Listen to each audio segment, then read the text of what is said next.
Welcome back, Rangers Ed family. I am your host, Little Ed. Refreshed after my week-long vacation from you guys. Hope you all miss me. We're here with you live this week for a special Inside the Ranger Room edition of Rangers Ed, sponsored by Long Island Sports Network. If you're looking for some live Long Island high school and college ice hockey games without leaving your couch or your home, look no further than Long Island Sports Network. Mike and his team do an unbelievable job with play-by-play, color commentary, camera angles, multiple camera angles, and instant replays to bring you the best YouTube coverage for amateur ice hockey on Long Island or maybe on the internet in general. And it's all free. No subscription required on YouTube. Just head on over to their YouTube page, subscribe so you don't miss a thing. And then they also get a little bonus for just the subscription, but you don't have to pay for the subscription. So definitely do that. And also follow us on YouTube while you're at it. We're subscribed to our channel as well. But yeah, subscribe to their channel. Check them out. And stay up to date with the latest local ice hockey action. They do a ton of our Stony Brook games and different colleges on Long Island. So if you have a son that's interested in playing hockey in college, but maybe not at the NCAA level, you should definitely check out some local club hockey games on Long Island for sure. But yeah, tonight I am always joined by my co-host, Coach Ed, and our producers, Nick, Dom, and Isaac are with us right now. How you guys doing after your week without me? Coach, how you feeling tonight? I don't know. Why don't you tell us how'd we do? I mean, before we get into that, I got to see how our producers are feeling too. But okay. Nick, why don't we start with you? You got anything to report since the last time I saw you? No, I mean, everything's good. Just running around as usual, getting ready for the summer, trying to get the pool open. Got the outdoor shower going, so I'll take my first shower tomorrow morning outside. So I'm excited. It's the little things in life, right, Coach? That's it. All right, Nick, what about you? Not much. Just been watching playoff hockey and holding down the Fort Freeze while Little Ed was away. Had a little bit of a problem last week while we were trying to get the episode recorded that I was able to handle on the back end, but we made it out. Dom and I did a pretty good job. Isaac helped us out with our analytics on last week's episode, so thank you for that. But yeah, welcome back. We definitely missed you for some things, but we were able to hold it down. Yeah, you guys did a great job without me, no doubt. A ton of stuff on our social media. So if you guys don't follow us on Instagram, TikTok, all of our social media channels, definitely go check it out to see all of our clips, videos, some fun content out there, and always stay up to date with our schedule and other things that's going on with our sponsors and, of course, with the Rangers. Dom, how'd we do with week without me? No, I mean, we had a little bit of that problem last week with our uploading, but we figured it out. And it came out really nice. We did a good job. We had a good episode last week. Me, Coach, and Nick, and we held it down.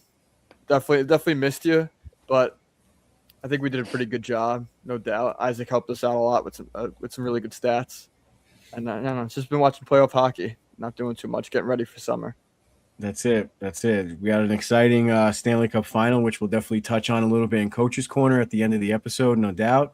Can't go an episode without talking about this amazing Cup final series that we're all witnessing. Before we get into that, Isaac, what's going on with you, bud? You're getting high praise for all your stats already, and we're looking forward to what you have to bring to the table at Coach's Corner later on. I appreciate it. Also haven't been up to much, just watching the finals. I mean, I wasn't able to be live on the episode last week, but I was able to give over that stat sheet. But yeah, it's good to be back. Good to be actually live on the episode for the first time. For sure, guys. Well, yeah, actually, good point. Fans, this is Isaac, and we mentioned him on, I guess, the last episode that I was on, and I'm sure you guys mentioned him plenty last week that I wasn't on. Now you get to see his face. So everyone welcome Isaac to the Rangers Ed family officially. If you didn't catch last episode or the last episode I was on, Isaac's going to be helping us out behind the scenes with stats, analytics, and that kind of thing to annoy the hell out of Coach for the rest of the summer and the upcoming season, hopefully. So, yeah, we'll have a ton of fun, and we're looking forward to being able to bring that side of the game to you guys. But, yeah. I guess before we bring Oscar on, I guess I got to update all of you guys on what I did as my vacation. A little bit of a unique one, something that I never really thought that I would be doing or my girlfriend and I would be doing, Lindsay. but we went to Tulum, Mexico, for a 5-day long yoga retreat with our yoga studio here, Long Beach Yoga. Great people. We went. I guess I'll just start from the top. We went, or we agreed to go, or signed up to go. We were just going to class, and they had a huge poster like yoga retreat, Tulum, Mexico, and I was just like, wow, that sounds pretty cool. Like we were just starting to get into it, whatever. And I was like, we need a vacation. We should probably book one. It's like right around my girlfriend's birthday. I was like, why don't we just do it? Like, why not? We tried curling recently. We're trying to I don't know, try new things, step outside of our comfort zone a little bit. That might be a little lesson from Rangers Ed for you, is just stepping out of your comfort zone after you hear what I experienced last week. But like I said, like we just kind of just did it on a whim. We're not the most social people, which might be a surprise to you considering I talk to you guys every week in front of a microphone. But when it comes to like I said, like going to a yoga class, I'm not going to go out of my way to chit chat with someone beforehand or something like that. I'm usually get in, get out. And my girlfriend's the same way. We live in an apartment building. I chose an apartment on the first floor, so I didn't have to have the small talk in the elevator, that type of thing. But like we went into it not knowing a single person. The only two people we were going to know are the owners of the studio, and they were going to be teaching some of the classes while we were there. Otherwise, we didn't know anyone going in, none of the people that signed up from our studio, or we also shared the resort with, I guess, like a partner studio that's in Utah, which was super cool. We met a ton of good people from out in Utah, out in Washington, like the West Coast. So that was very interesting, like kind of learning about where other people were from and how other people lived and stuff like that. So like I said, like I'm not one for like small talk, but like you knew going in that you were going to be with these people for the next 5 days. So you're going to have to talk to them really, whether you liked it or not.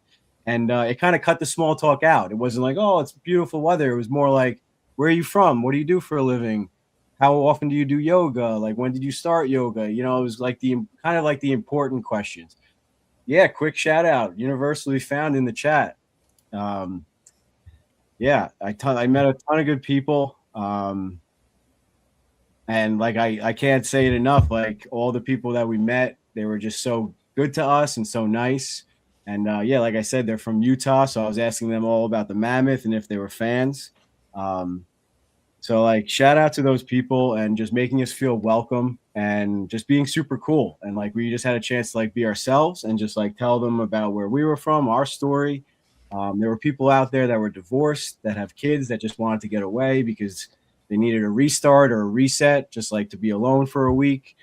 So like everyone that we talked to didn't really know each other. There were like pockets of people that knew each other, like either couples or like a friend group or like moms and daughters and stuff. But no one really like went in like knowing everyone. But real quick about the Utah studio, I guess like the owner or the head of it is this woman called, her name is Brandy.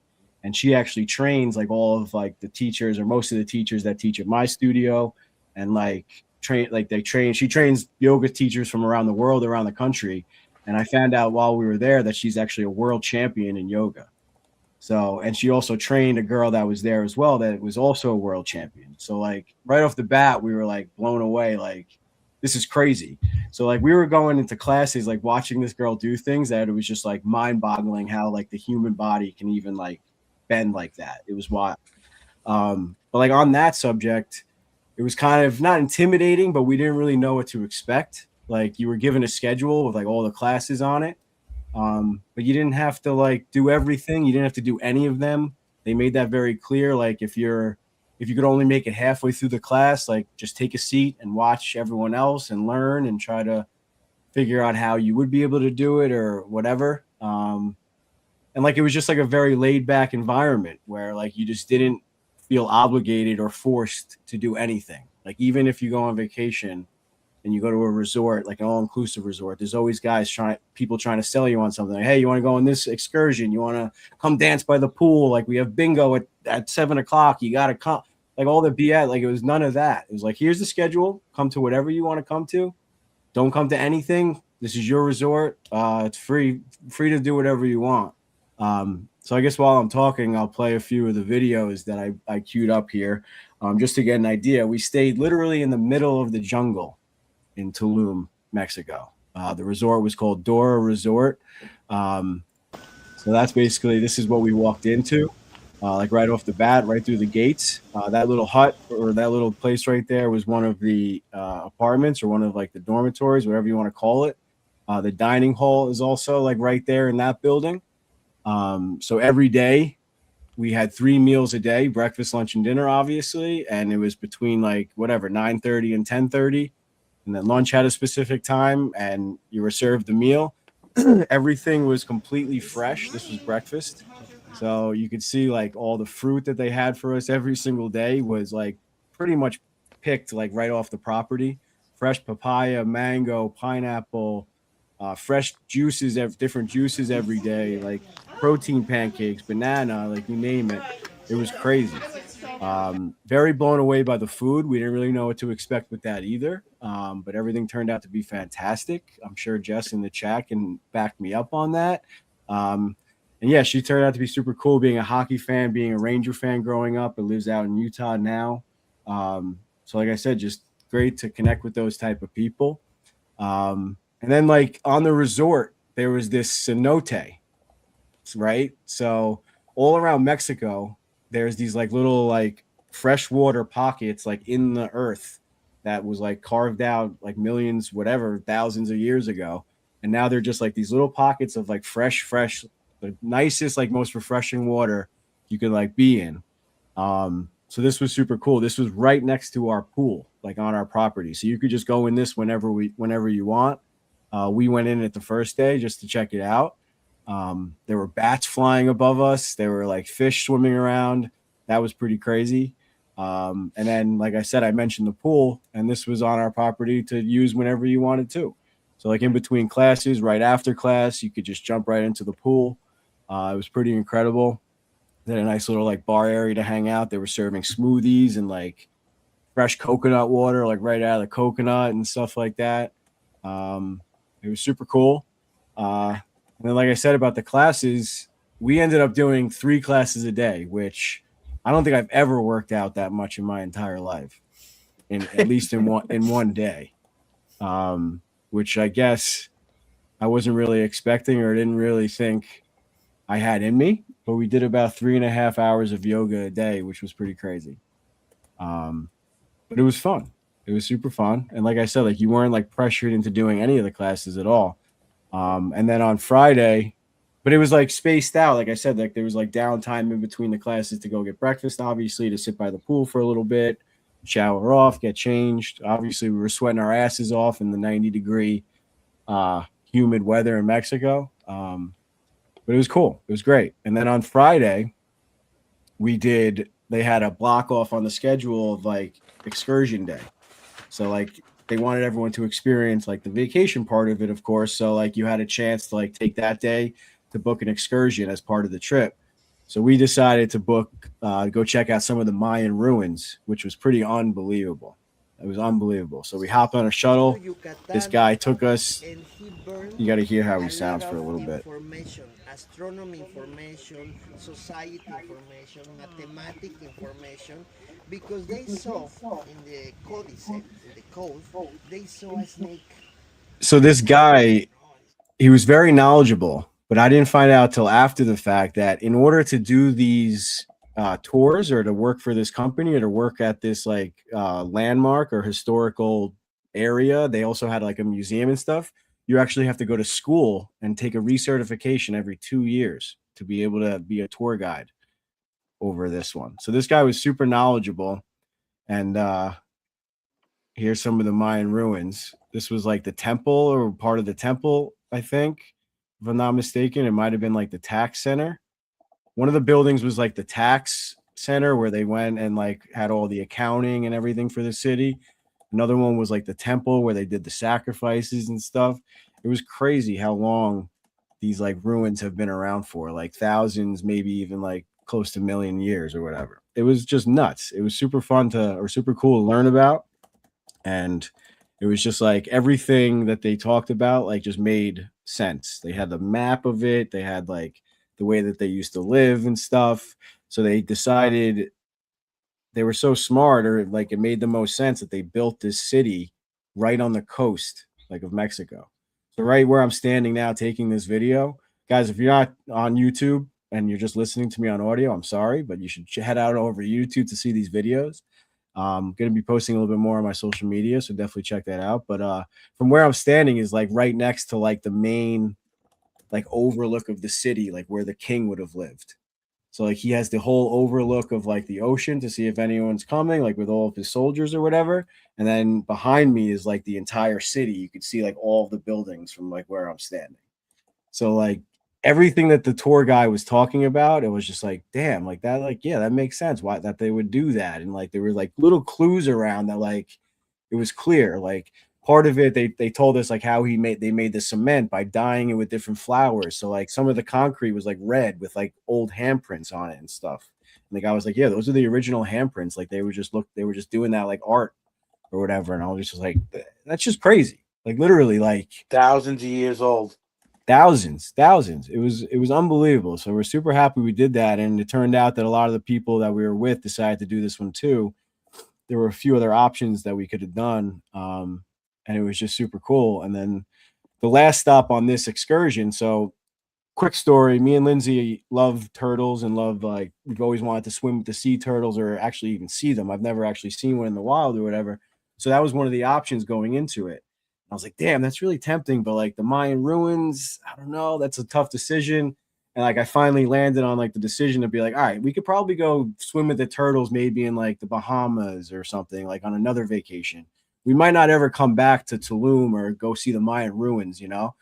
So I didn't talk her into it. She's like, you're right. So we decided to do that. And then it turns out that part of this tour was to swim at another one of these cenotes with turtles. Oh wow. Not sea turtles though. They were just like the turtles like I have in my apartment, one of the sliders.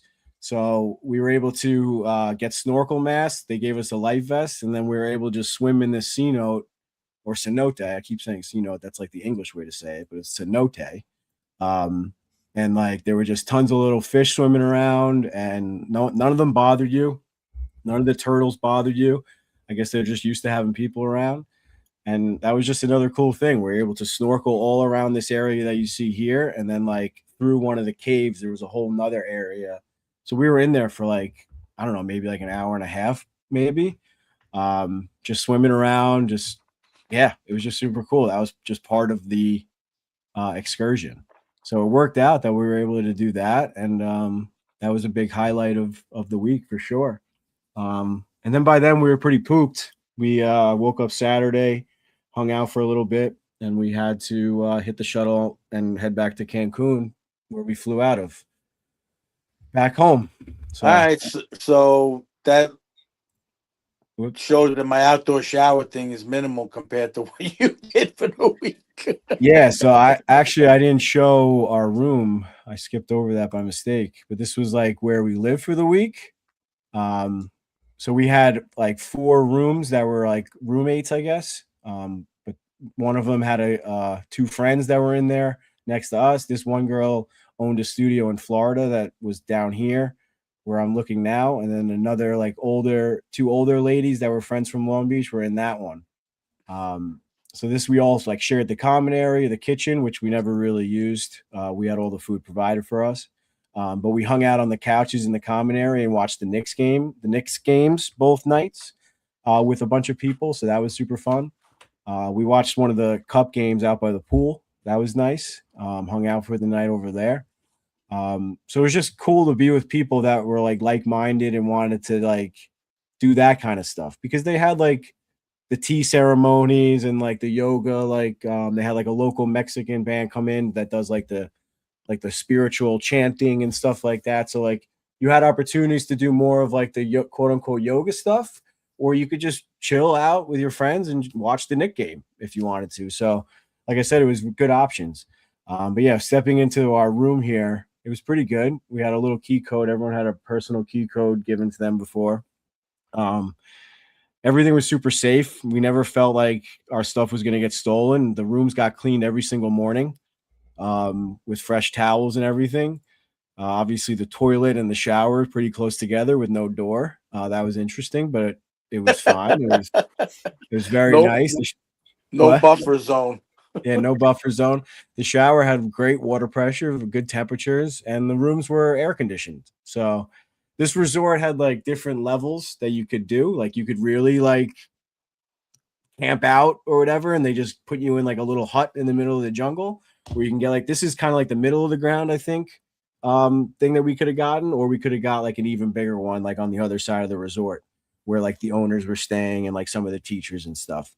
So Lindsay and I decided to be on the resort with everybody else, or the resort side with everybody else, and I think this was a pretty nice room. But as you can see, we're literally just in the middle of the jungle, um, which is interesting, but very, very cool. Very cool. I know that was a lot of talking, so thanks for listening to me, guys. But I think that's pretty much the whole caboot, kit and caboodle. I know Kathy would love that. I don't know if I'd survive 3 days, 3 classes a day, but Yeah, but like I said, like you could take one class a day. I mean, we decided to just like go for it. There was a lot of classes that we've never taken before, and like there was other instructors, like I said, from Utah that got trained by this girl Brandy. So like every class was a little different. So we would like all like the downtime, like just eating dinner, sit across from someone like this guy Cody from Washington. Shout out to him. He was super cool. Like got into yoga because he had a bad like injury in his shoulder. Never thought like he'd be able to like throw a baseball or anything again. And like now he's on a softball team and now he's a yoga instructor and he's in great shape. So like he's like super cool. And all these people, like I said, just were so down to earth and just like they weren't judging you or like didn't really care what you were there for or why you were there or like even if you went to any classes or anything, it was just a very comfortable environment. But what I was saying was like some of these classes like had no idea what we were getting into. And these teachers were just amazing. They were working with you, trying to help you. I did a headstand, which was pretty cool, which I haven't done probably since I was a kid with Coach Ed. So I was able to do that thanks to Cody. He helped me out. And yeah, like I said, like it looked a little daunting on the schedule with all the yoga, but you only have to go to one or two classes or just one or none. There was some of the older people that were there were just like, I just need a day off. I need to take a break. And you could just do that. You don't need to go to anything. You could just hang by the pool for the entire day. That's awesome. Yeah. Jess, in the chat, if you're still around, did I miss anything or I think I covered pretty much all of it? They had chicken for us. I didn't really cover the food. I mean, the breakfast was amazing, pretty much not the same thing every day, but eggs, bacon, like the usual stuff. Fresh pancakes were awesome, the fresh fruit, but like lunch and dinner was like fresh shrimp, fresh chicken, like barbecue chicken, barbecue pork. But everything like you could just tell is made or prepped differently than here. Not prepped, just like made. Like everything how did the everything fresh tasted a little mango? different. The fresh mango, all the fruit was just unbelievable. And they had, like I said, they had a fresh like jug of juice every morning of like a different flavor, like lime, like fresh squeezed lime. One of them was just like melon. It was just unbelievable. The melon juice was great. I wasn't gonna do the negative things, Jess, but the bugs were a little unbearable. They had one yoga room that was screened in, but then the other yoga room, I guess, probably the more common one because it was more outside and like I guess like in the jungle kind of thing. It wasn't screened in, so the bugs were a little unbearable. That was a little tough for sure. Like they were even like ignoring bug spray. They like evolved. We were making a joke the whole time, like they don't even care about the bug spray. They just like go right for it anyway. It turned into like a ongoing like joke of the retreat, but that did get a little tough. It was a little hard to focus like on like try to stay still in your yoga poses when you're trying to like swat bugs off your face and stuff. But you would like spray yourself with bug spray and immediately start sweating. So like it would just go away pretty much. Jesus. Yeah, that was it got worse as the week progressed for whatever reason. It wasn't that bad in the beginning of the week. And it was especially bad at night. In the morning, it wasn't so bad. But yeah, I mean, definitely pushed us to the limits. Like I said, stepped outside of our comfort zone. That should have been the lead into coach's corner. What? Stepping outside your comfort zone? Yeah. Oh, well, another teaser. I guess that's what we're going to talk about. Yeah, I guess everyone was pretty impressed that I was so new to yoga. I mean, I'm not like that new to it. I've been doing it on and off for probably like 3 years maybe. More than that. You think so? Yeah, did it when we were with the Lightning. We did yoga. We've been Oh doing yeah, it. that's true. Well, I mean, like this type of yoga, like the hot rooms and stuff. Yeah, that was a little different, but this is more like calisthenics, Pilates, yoga type of stuff. But yeah, it's not like I'm not like brand new to stretching. Like I always stretch before games and in between periods and stuff. But yeah, everyone was a little impressed by my balance and I guess like just willing to try new things. Like there was stretches or positions that I was doing. Like I was like, I didn't even know my body could do this. But it was pretty cool. Yeah, it was very eye opening. And me and Lindsay have gone to yoga every night or every day since we've been back too. So I don't know if we've been brainwashed or what the situation is, but what they put in your food. Yeah. And I got a very good compliment from Brandy too, the girl the woman I was telling you about that trains all the teachers. So that definitely pumped my tires a little bit. She said that she was like watching me do one of the practices and she was very impressed or however she put it. So I was just like, whoa, because everyone the whole week is like, oh, Brandy. Oh, you see Brandy over there? That's Brandy. It was just like another like ongoing joke. But she was very nice. Everyone was so nice. Like there was just no issues with anybody at all. It was just, like I said, I can't say it enough. Just a very cool experience. Can't recommend it enough. We'll definitely be doing it again. And who knows? Maybe we'll do a Rangers Ed podcast yoga retreat one day. I do want to try. I do want to. Maybe I'll just sit by the pool eating mangoes all day. Yeah, right. Yeah. Well, shit. I just went on for like 30 minutes. That was a lot longer than I expected or wanted to go. But very informative. Real quick, do you guys have any other questions before we bring on Oscar? How long was the flight?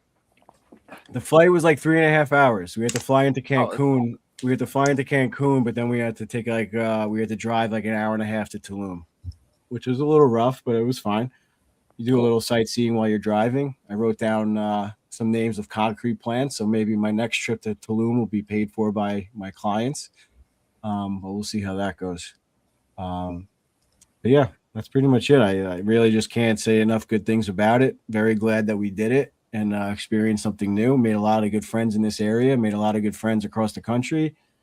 Thanks again for Jess for joining us in the chat. She said that she would definitely try to join in from now on. So she was very nice.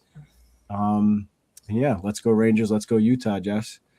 But yeah, before we bring on Oscar, guys, I didn't really introduce the episode that well, but Oscar's going to be joining us to talk about the Winter Classic jersey and also about upcoming jerseys for next year, or jersey, I should say, and maybe some other rumors. And we're just going to catch up with Oscar. So let's bring him on if he's backstage. Oscar, what's up, bud? What's up, boys? What's up, Coach? Sorry, the classic. Sorry, I took so long there. Looking good, Coach. Dom, Isaac, Nick, nice to meet you guys. Likewise. What's up, man? How are you? Meet you. Yeah, so fans, if you guys are new to the show, this is Oscar. He owns Oscar's Pro Stitch Hockey. I'm rocking one of his hats right here, and behind me are some of his artwork that you can see if you're watching on YouTube. But pretty much what Oscar does is he takes Rangers jerseys or really any hockey jersey, and he'll put any name and number on it for you as long as it makes sense, if I'm not mistaken. Is that right, Oscar? I try my best with any project you send my way. I apologize for not wearing the hat you gave me, Oscar. I was gonna say, where's the hat I gave you with the new branding? So a little. Oh, I don't have a new branding one. What's going on with that? I'll send you the updated branding. It's all good, man. It's all good. You take care of me more than enough. Coach got up. He's like, "Oh crap, I gotta go." Yeah. He's like, "Oh, why didn't you tell me? What you need to remind me? What the hell?" Meanwhile, I was running in my closet at 6:30 trying to find it buried under my 75 Rangers hats. But good to see you, buddy, in person, or whatever, in the flesh. Yeah, it's been a while, man. It's been a while. Sure. It's been a while. But hey, look, man, that Mexico trip sounds great. I did that with my wife before she was my wife. When we were dating, we went to Chichen Itza. So it's a great trip, great experience, and it's funny. My tour guide, basically was telling us about the cenote, and he's like, "Oh, they used to sacrifice people here to the gods at the top of the cenote, and they, behead them, and they'd go down to the cenote, and I'd look down to this crystal clear water. So I'm like, here? They used to sacrifice people here? And they're Yeah. like, yeah, go ahead. And then people are like, cannonball. And I'm like, Yeah, what right. the hell, dude? Yeah, they were saying that like they had to spill the blood to like give it back to the earth or Yeah. whatever, and like they Yeah. thought like the cenote was like a journey, like it's way back into like the underworld. I was like, Spiritual this is journey. Yep. crazy. Yep. Yep. Yeah, Yep. yeah. So that's pretty cool Very that you cool. did that. And I would never picture you as an introvert when you were describing yourself. So that's breaking news to me. Yeah, like I said, I mean, in certain scenarios, we have to be in the right situation. Definitely not going to go to a bar or anything like that anymore. It's tough for us, but got to be around the right people and good people. And Oscar, you're definitely one of those people. So that's Absolutely. probably why I'm a little bit more outgoing when I'm around you. Well, that's good, man. Surround yourself with good people. Always like being around you and Coach and the gang. That's it. Well, there's Coach. He came back, got his Oscars Pro Stitch hat. Boy. Yeah, for sure. So definitely check out Oscar. Head on over to his Instagram. It's Oscars OSCARSPSH on Instagram and TikTok, right? No TikTok, no. No TikTok? Just Instagram, and I haven't been active on there as much. You haven't seen much post, a lot of jerseys. So I've got a lot of customers who are saying, "Hey, you ever gonna post the work you did for me?" And I'm like, "Yeah, I promise, I will. I'm sorry." So I haven't taken many orders, but yeah, I've got to jump back in there and update my portfolio. Trust me, I know the feeling of not being able to handle social media. That's why I got these three guys below me to fill in the gaps, especially when I'm down doing some meditation and yoga down in Tulum. But yeah, it's definitely something to keep up with. And Oscar's work is amazing. As you could see, we posted, or Dom made some videos this week, or made a video of some of my stuff. And if not, definitely go check out some of Oscar's other stuff or other things that he made for people. But Oscar, why don't you kind of update us on the business? What's coming up? Do you have any fun projects coming up, or anything special you're working for your personal collection? I mean, what's going on? I know you're saying you're taking a break, but you got to be gearing up for the season a little bit. Yeah, no, this summer we're taking a break. I've got a whole bunch of Olympic jerseys just literally sitting in a case I'm staring at that I have not even touched. So I've got to jump on that. I think I'm down to my last 5 orders.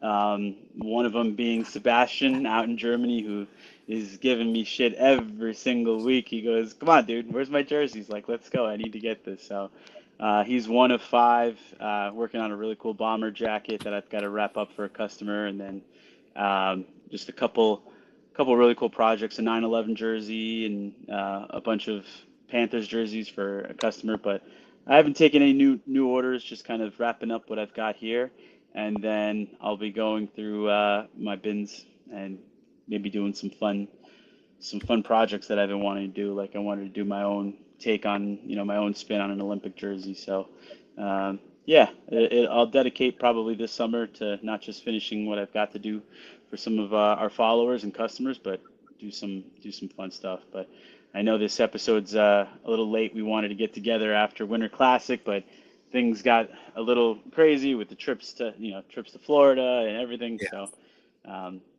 definitely excited to be here and chat about that. Yeah, definitely. Go ahead, Coach. What'd you think of the USA? What's the biggest sale with I the lost USA? your audio, so I don't know if you guys are talking. Oh, I could hear. Can you hear me? I can hear Coach. Give me 1 sec. It's probably me. Yeah, I guess it's you.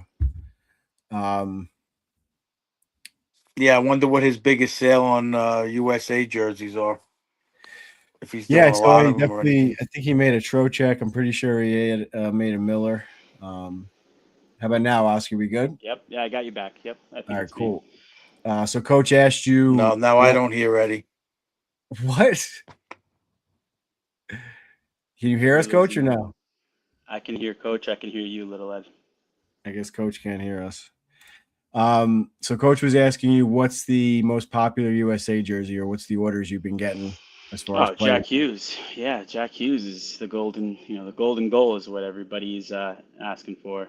Um, everybody wants a Jack jersey. Everybody wants the guy that, you know, wrapped up the Olympics for the U.S. So, um, yeah, that. I mean, I also did some kids jerseys for my own kids. I did a couple Megan Keller jerseys and Nice. Nice. for my kids, and then I've got a cousin who I'm doing a Hillary Knight jersey for, a little cousin. How are the girls So doing, Oscar? You haven't sent me a video in a while. I haven't really talked to you on the text. hang on, boys. Again, It's whenever coach comes in and out. Yeah, Can but you I hear don't me? hear you at all. I don't know if you hear me. Oh shit. This is brutal. How about now? Now I hear you. We might be having some technical difficulties here, folks. Let's see what we can do here. I can hear you. Oscar? Yep, I can hear you. Coach, I got everybody. I can't let's hear go. Coach. All right, StreamYard, hang in there with us. Well, he Ed, doesn't I hear can hear me. you, but I can't He doesn't hear hear Coach. me, so ask him how the girls are doing. All right. He wants to know how your daughters are doing. They're great, Coach. They're 4 and 5. We're wrapping up T-ball this week, and they're doing all these things, and it's crazy. I have no time. I have no time I hear you. I for had it. everything. I did it. It's great stuff, though. You're gonna miss it someday. Ed, you're gonna have to translate there. He said it's great stuff. You're gonna have to miss it someday. And Coach Ed's gonna be a grandpa in about a month and a half at the most. So that's good news. Is he gonna be a grandpa or is he gonna be a no-no? What is he gonna be? Little no-no? Papa. Papa, he said. Papa. All right, Papa. I like that. Congrats, man. That's exciting times for you and EA the PA. Yes. Been a while since EA the PA made an appearance. But yeah, Oscar, I know I definitely got to order a USA jersey from you, but I'm not gonna put anything extra on your plate. I'll wait till you slow down a little bit. Now we lost Oscar again. What's going on, fellas, backstage? I don't know if you can figure something out. We might have to just no, we can't restart. That's gonna screw everything up. Can you hear me now? Yep, I got you. All right. I mean, yeah, with the USA, I'm not going to toss another thing on your plate, but I'm definitely going to have to get one of those at some point. But I'm leaning more towards like Jack Eichel or someone like that. I don't think it's going to be a Jack Hughes. I made one of my jersey plaques Jack Hughes, but that's something I can quickly make. I'm not going to, you know what I'm trying to say. Yeah, I know. So, Oscar, for our new listeners that want to learn more about what you do, what does it take, or what do you like? What's your process? How do you gather what you need to gather with the letters and stuff, and just take us through your whole process? Yeah, it's pretty simple. I think you and I go back because we were so upset with the quality that we were getting from Madison Square Garden, right? Those old Adidas jerseys that were hit and miss, mostly miss with the quality, and you spent all that money. You just felt like this, like, come on, that could be better than this. And even Fanatics too. I know Fanatics has their ways of working that just disappoint everybody. But I think for me, it really all just comes down to what you want. That's really it. I mean, I have people that still send me jerseys. They don't tell me they're sending me jerseys, and I get a box in the mail and a note that says, hope you're doing well. Get to it when you get to it, or literally, like some of my OGs, I'll get a box randomly. I'm like, I didn't know this guy was sending me a box, and then I'll hit him up and I'll be like, hey, you sent me a couple new jerseys. He goes, oh yeah, I don't even know who I want on them. Just hold on to them, and I'll let you know who I want on them. I'm like, all right, we can do that. But it really just comes down to what I'm you missing want. all these funny stories. I can't hear you guys at all. My audio's up. Everything's up. I just checked. I can hear Coach. Ed, I can hear Coach now. And now I lost you. So, Oscar, can you hear me? Yeah, Coach, I can hear you. I lost Little Ed now. What's your opinion? Now I got you. What's your opinion on here, Eddie, but not Oscar? What's your opinion on the fact that how close was it that Jack Hughes would have been the GOAT in a bad way? Yeah, the worst, the worst player of all time there. That was really close, and he like talked about it too when he was skating backwards and he sees McDavid coming down. He's like, I bet Sully was shitting his pants, and Torts and Sully were shitting their pants on the bench, seeing McDavid go down on down the ice, and Jack Hughes is there. He's probably thinking, I'm gonna breeze right by this bozo, and he played it well. He played it well, and then they come back, and history's written another way. All right, how about now, Yeah, I got you. Coach? I hear you, Ed. I don't hear Oscar. What the hell? How could you only hear one of us? This is crazy. Going back. I don't know. This has never happened before. So, fans, I'm really sorry for this. But we're going to do our best here. So, Oscar, you kind of talked about the process. So, yeah, some of your fans or some of your our listeners, your followers, whatever I'm trying to say, Rangers fans, send you blank jerseys, right? And then they tell you like what number to put on it. So how do you go about like getting the numbers or write the kits is the proper lingo? Yeah. So you've seen my behind the scenes sometimes with me putting together. I'll order big rolls of twill, cut the twill myself, and cut the numbers, or sometimes I'll have a follower tell me, hey, I've got the kit already, or hey, can you source this kit from this person, this place? I have some people that say, look, I need an officially licensed kit, so I need you to get me an officially licensed kit, because there's a special badge that comes with those licensed kit, and they're about double the price. So I'll have to go out and procure that, because I'm sure, breaking news, I'm not actually an officially licensed supplier of NHL hockey jerseys, but maybe one day we'll get to that. But I will do my best to provide the best quality and best stitching. So my bread and butter are like the throwbacks. All right. I've met people like, hey, seems pretty great. I've got this jersey that's in my collection since I was a kid in the 90s. Can you make it a Messier and put on a Stanley Cup patch? And I'm like, yeah, absolutely. So that's kind of what I specialize in, is those special jerseys that have been sitting in your attic or sitting in your basement, or you go back to your parents' house and they're still in your old room. Like, hey, maybe I can put Korea on this. Maybe I can put, make this a Messier jersey, a Richter jersey, and make it an era specific jersey. That's kind of like why I do this, is to take care of those kind of fans. Yeah, that's what you've been doing like since we met, for sure, is like kind of just like you mentioned, like bringing new life to older jerseys. Or I mean, I know it's not your bread and butter, but the brand new jerseys you do are beautiful as well. You keep up with like what makes it like a game licensed or game official jersey. And I mean, I know you said like some of the stuff you cut yourself, you're not buying it from the team or official licensed places, but you do a great job to match it as close as possible. I mean, like you mentioned before, it knocks it out of the park compared to buying one at the Garden, and you're spending what, 350, close to 400 for the top of the line ones at the Garden. And there's always like those small mistakes. I mean, maybe the casual fan might not notice it, or a tourist going in and out of the Garden might not notice it, but you and I or Coach Ed or whoever else will definitely notice it. And like you mentioned, like the Stanley Cup patch is like a big thing. Is like some people can't get that or don't know where to get it, but Oscar's always able to do it. One special request I had is we went to the Hall of Fame with Oscar, so he was able to put Lundqvist on the back of the Hall of Fame jersey after they sold out, right? Remember? Yeah. Somehow Oscar was able to hunt one down for us or for me and do that.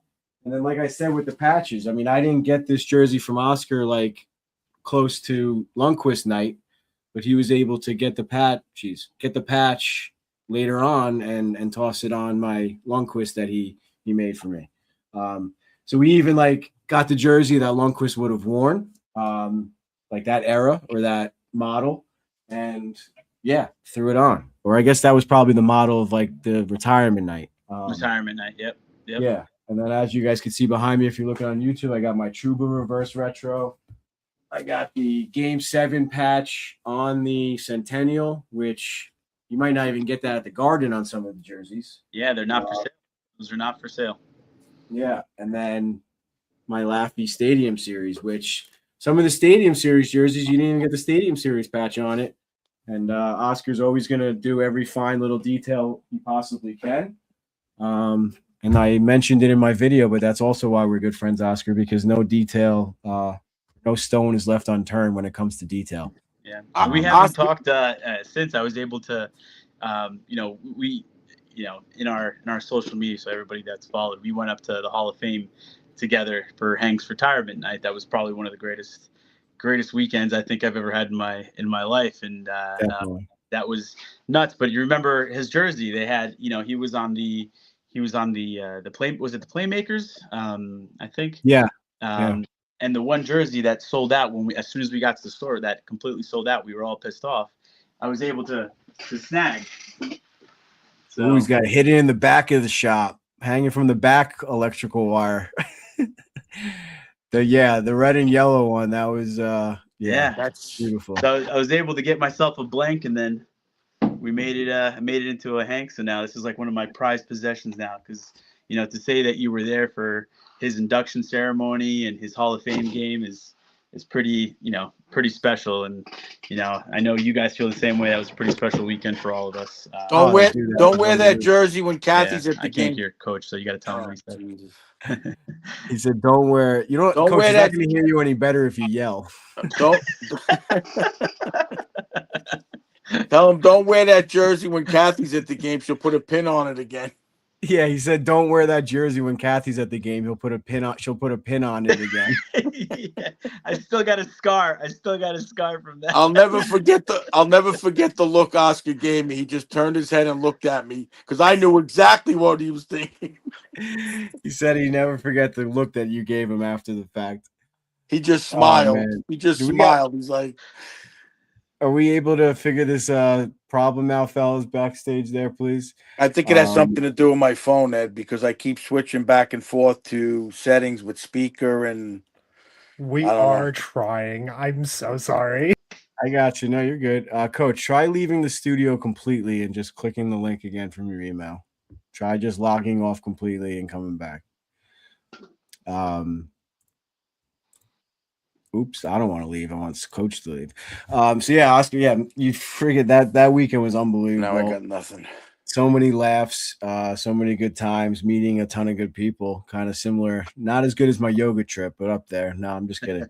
The Henrik weekend was once in a lifetime, obviously, and something I'll definitely never forget. We definitely, our friendship, we took our friendship to the next level that weekend. If you could survive a weekend with the Eds, you could pretty much survive anything.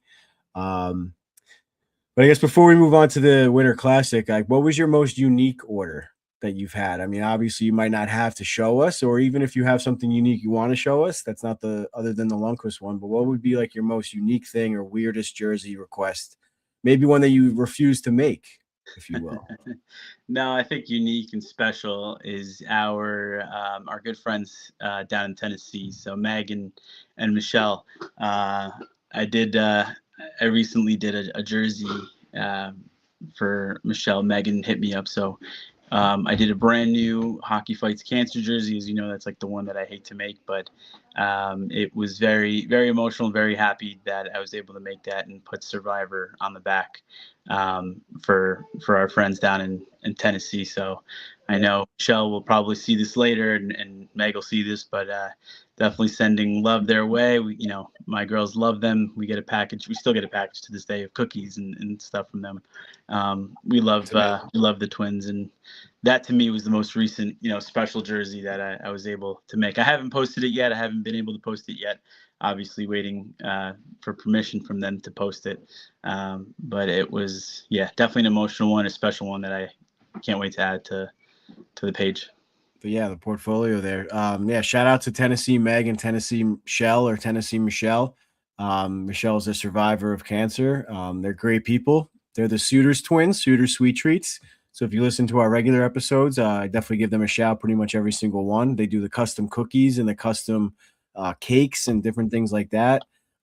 Meg also does like paintings and like sign work for like birthday parties and things. And super talented. I mean, I have one of her drawings over there behind me, one of her Lundqvist drawings on my wall. You might have seen on some of the older episodes, but yeah, they're two very talented. They're always going through something, right? They're always going through like a tornado or like their bakery had a fire. It's like, dude, guys, just like calm down for a second and like what's going on? But no, they live in that part of the country. So God bless to them. Hope they always stay safe. And hopefully one day we can get down there to visit them. Maybe have to go to a Predators game one of these years. That would be awesome. Rangers had road trip to go visit them. That'd be a good Sign one. me up. Sign me up. I'm there. Yeah. But So that's the one, special one that I've been making. But I've been sewing a lot of jerseys these past couple months for my beer league team. I'm sure you know this. But we did my beer league team is the Old Devils Christmas colors. So we have the Christmas white and the Christmas reds with our Oilers branding. But this year we said we were going to do like a stealth theme, kind of follow with what's coming down the pipeline with the NHL with the dark jerseys. So we were able to sew some new jerseys. It's one, everyone's got their beer league. Everyone's got their tribe, their crew that they always like. And, my beer league squad, I love every single one of those guys. I've been with those guys for a long time. Some of those guys I've been playing street hockey with, but we were able to kind of come up with, based on some of the NHL leaks for Minnesota Wild, we went with a completely stealthed out jersey. So we went with the Oilers' third jersey logo. That's cool. Which I love that logo because it's got the oil drop in the R. I never noticed that. See that? Yeah. So in the S.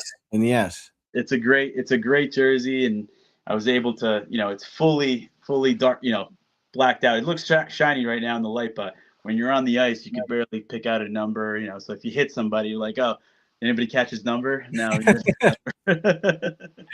That's what's up. We were able to do that, and then I was able to add some special touches to it, to the branding. Obviously, I was able to put my branding on the collar, and then do something what Fanatics does with, the Oscars Pro Stitch sizing on the inside. That's super cool. The boys absolutely went nuts, and we ended up winning the spring championship in our beer league. So I'll send you a picture if you want to put it in the reel and all that. But hell yeah. It was a special time, and I've been so, it's one thing to order jerseys. Everybody loves getting jerseys from, new jerseys for the season, for the team, and everyone's like, the boys are buzzing. But it's one thing that you're able to kind of do them yourself for your guys. So it felt special to do them for my guys, for my boys, That's cool to do this. And you could see they're like blown away, like, holy crap, like you do this. I'm like, I thought you just get, some little lady in the basement to sew jerseys for you. I'm like, yeah, well, Oscar's definitely a one-man show, and you're a good co-host, Oscar, because that segues. Oscar, we're gonna partner in to do the official Rangers Ed Men's League jersey or whatever pickup game jersey. Looking forward to doing that project with you, no doubt. And I want that Oscar's Pro Stitch logo in place of the NHL logo right there for sure. That's but cool. can you guys hear me now? I can hear you. Oscar cannot. Well, you Oscar, can't you hear? can hear, Coach. Now I'm on the app. Tell him that when he steps on the ice, he's gonna everybody's gonna think he's Stankoven. What? He reminds me of Stankoven.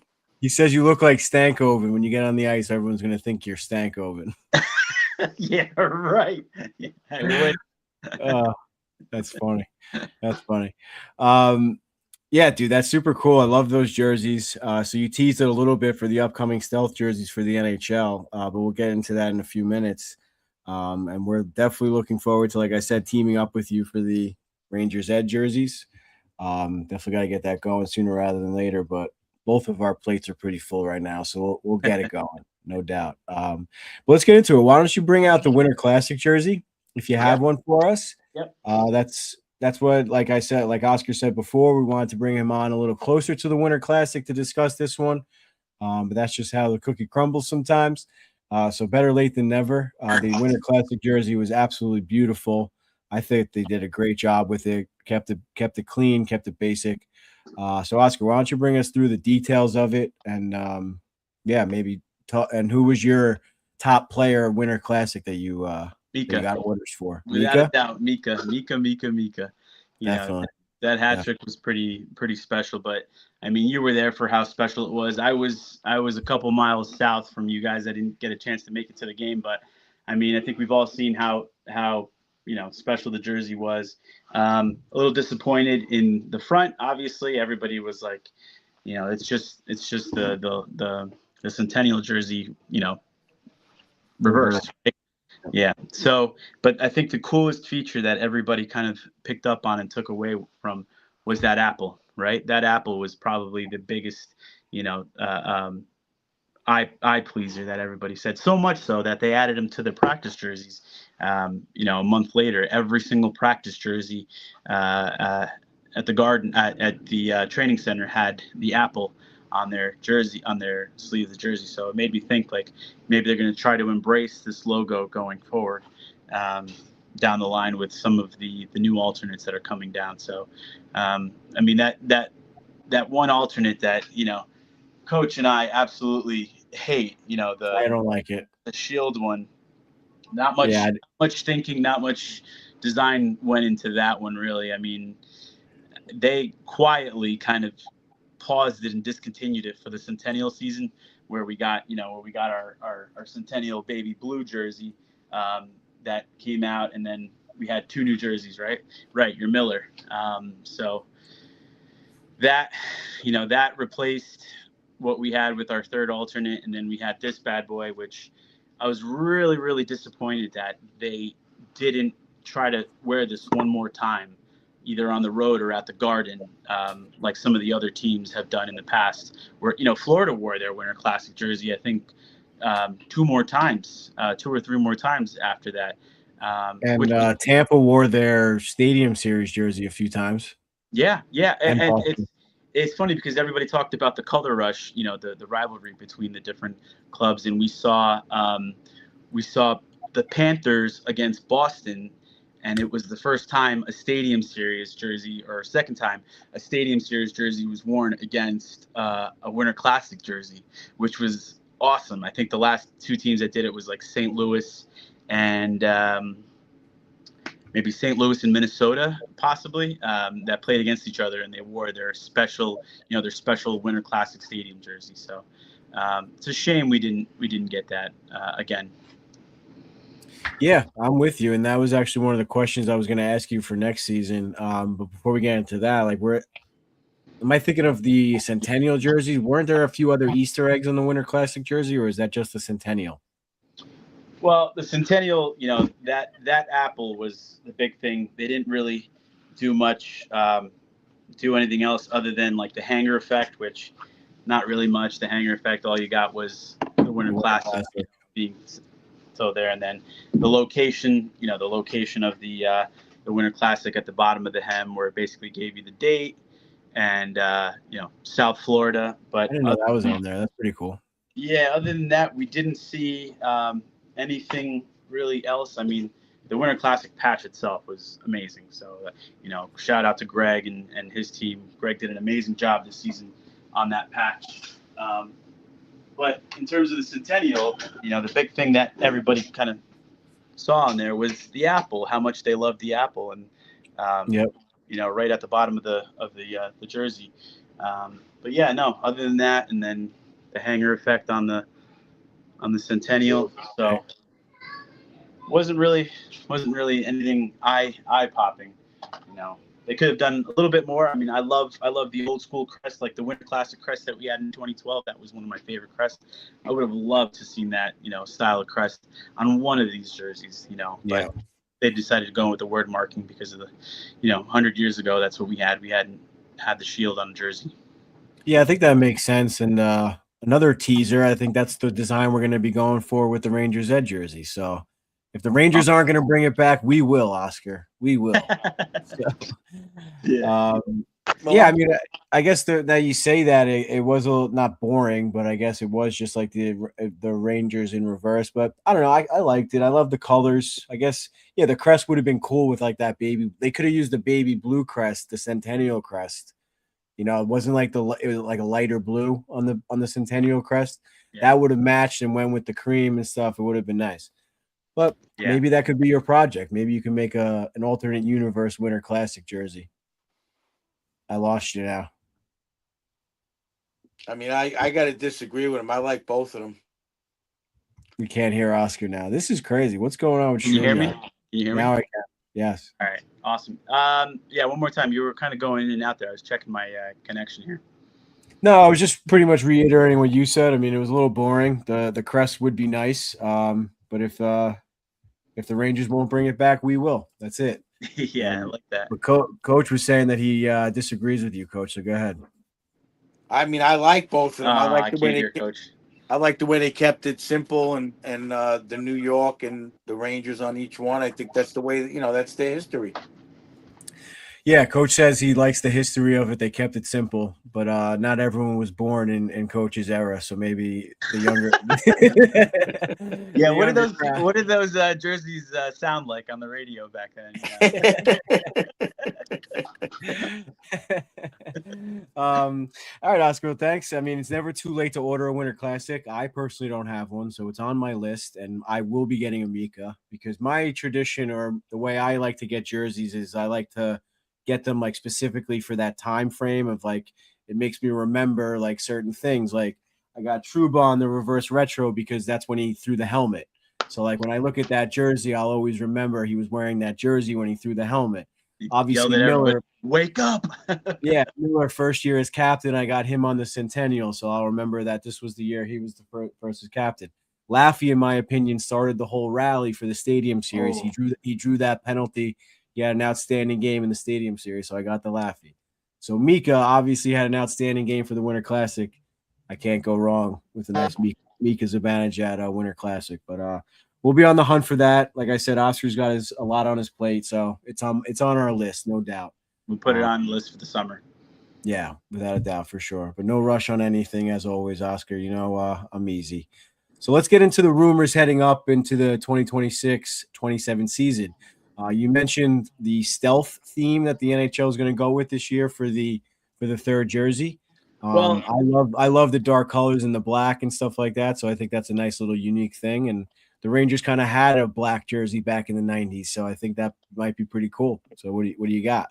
Yeah, so I don't think stealth is the right word. I mean, we've noticed a lot of teams that are going to be introducing or reintroducing like a darker scheme jersey, like the Oilers. Obviously, the Devils are coming back with another black jersey. They retired the jersey, so they're going to bring in the new black jersey, probably. Going to be New Jersey on it. Yeah, New Jersey.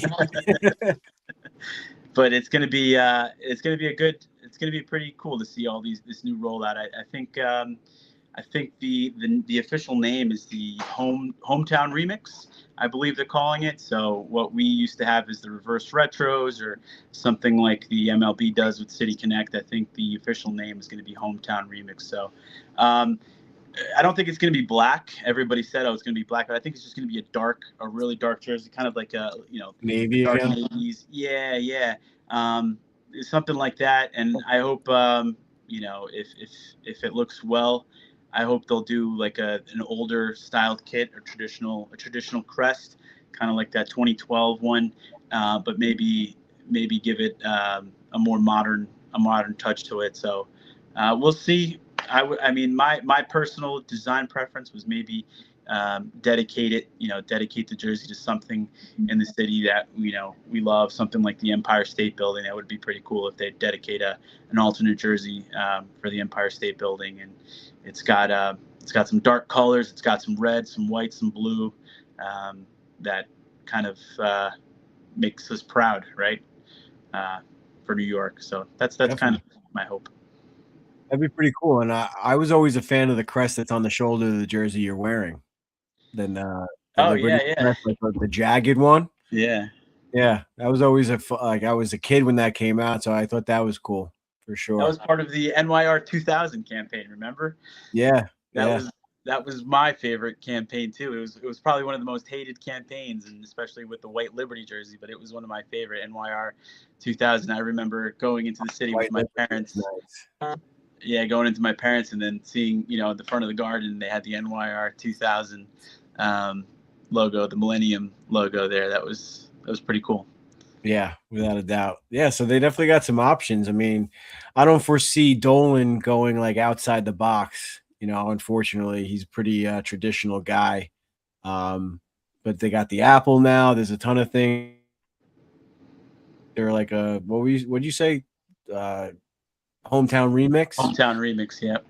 I guess the Apple would be like a New York thing, but I don't know. I don't foresee Dolan putting like an alternate or like a secondary logo on the front of the jersey. If anything, it'll be on the shoulders again, I think.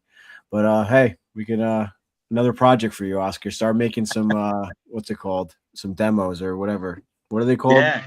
Well, remember, the Centennial jersey Vendors? before it came out, a year and a half prior, I said this would be pretty cool for 100th anniversary, and I took a the baby blue Winnipeg third jersey. Yep. And I cut it up. I put some Rangers sleeves on, and I put, New York across it, and I was pretty close, right? You were pretty close.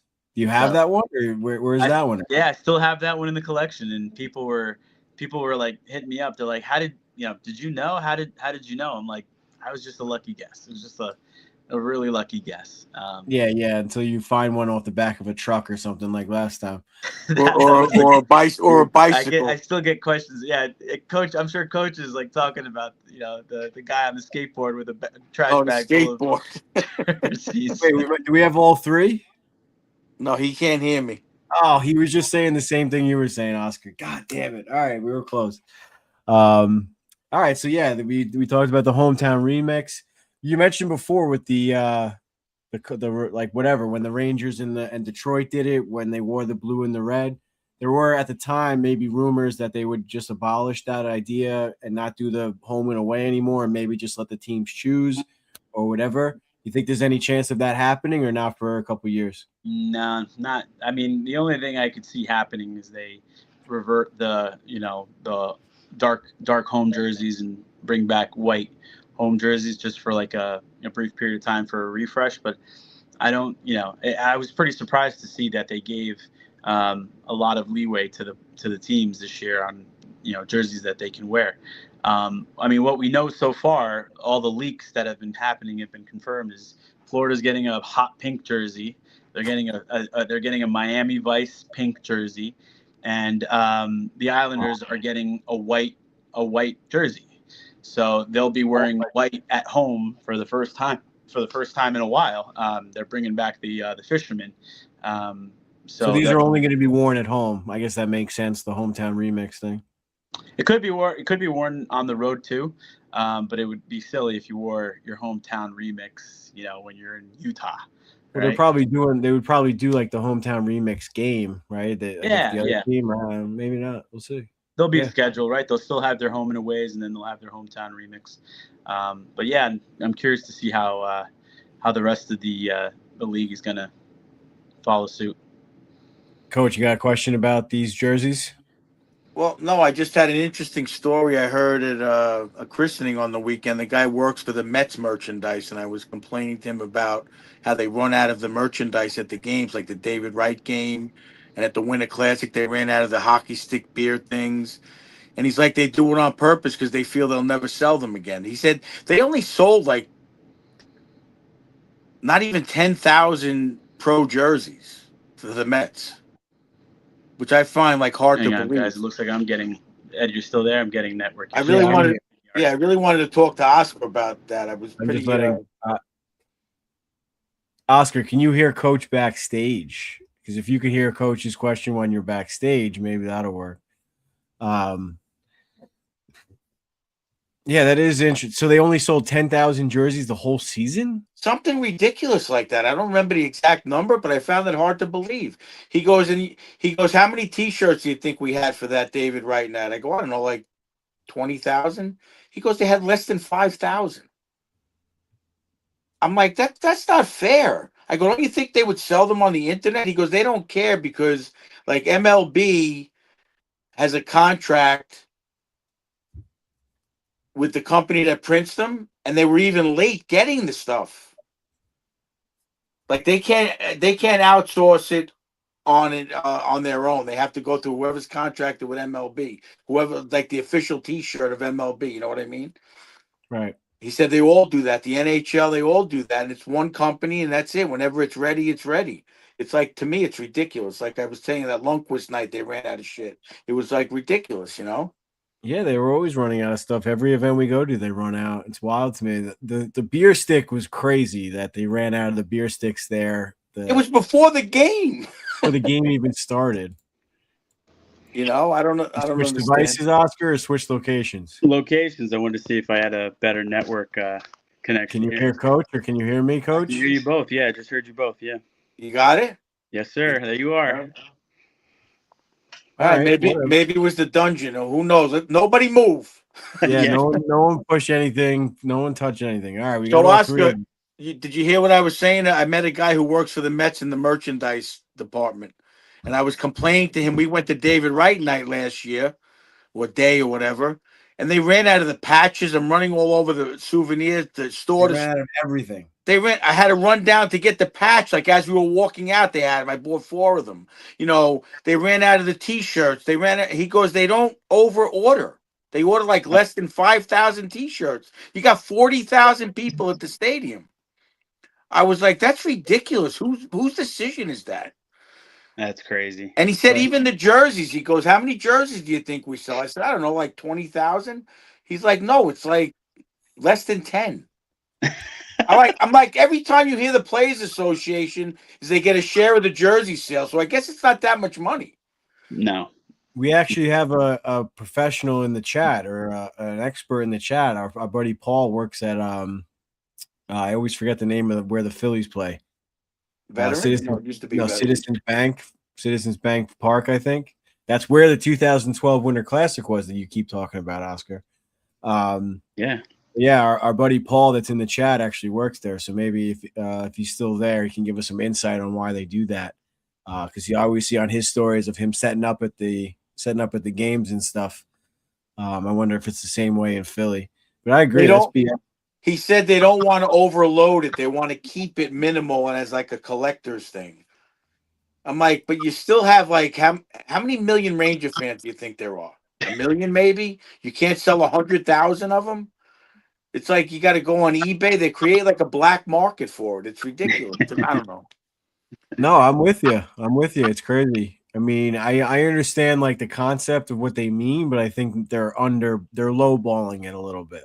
Well, then they should limit it to 1 per person or something at the game. You know what I'm saying? They should do something to limit it. I don't know. Right. Just Yeah, because doesn't- people are buying extra and putting it on eBay right away. Yeah, and then everybody gets shut out if you don't run in right away. You know. Yeah. So Paul works at the New Era Team Store at Citizens Bank Park. So that might be a good story. New Era hats, they have like, those are strict, production quantities. They want to keep that inventory low so that you pay more, but you're getting a limited quantity of something. Yeah. Speaking of hats, the Rangers have upped their game in the hat department over the last season or two, I think. I always used to complain, or I really complain about everywhere else I go. But the Rangers have definitely increased their selection in hats. I've been pretty pleased. The Centennial hat I've worn in the last couple episodes is really nice. Yeah, the one you got me is nice too. That night we went and I love the Apple hat from Mitchell and S.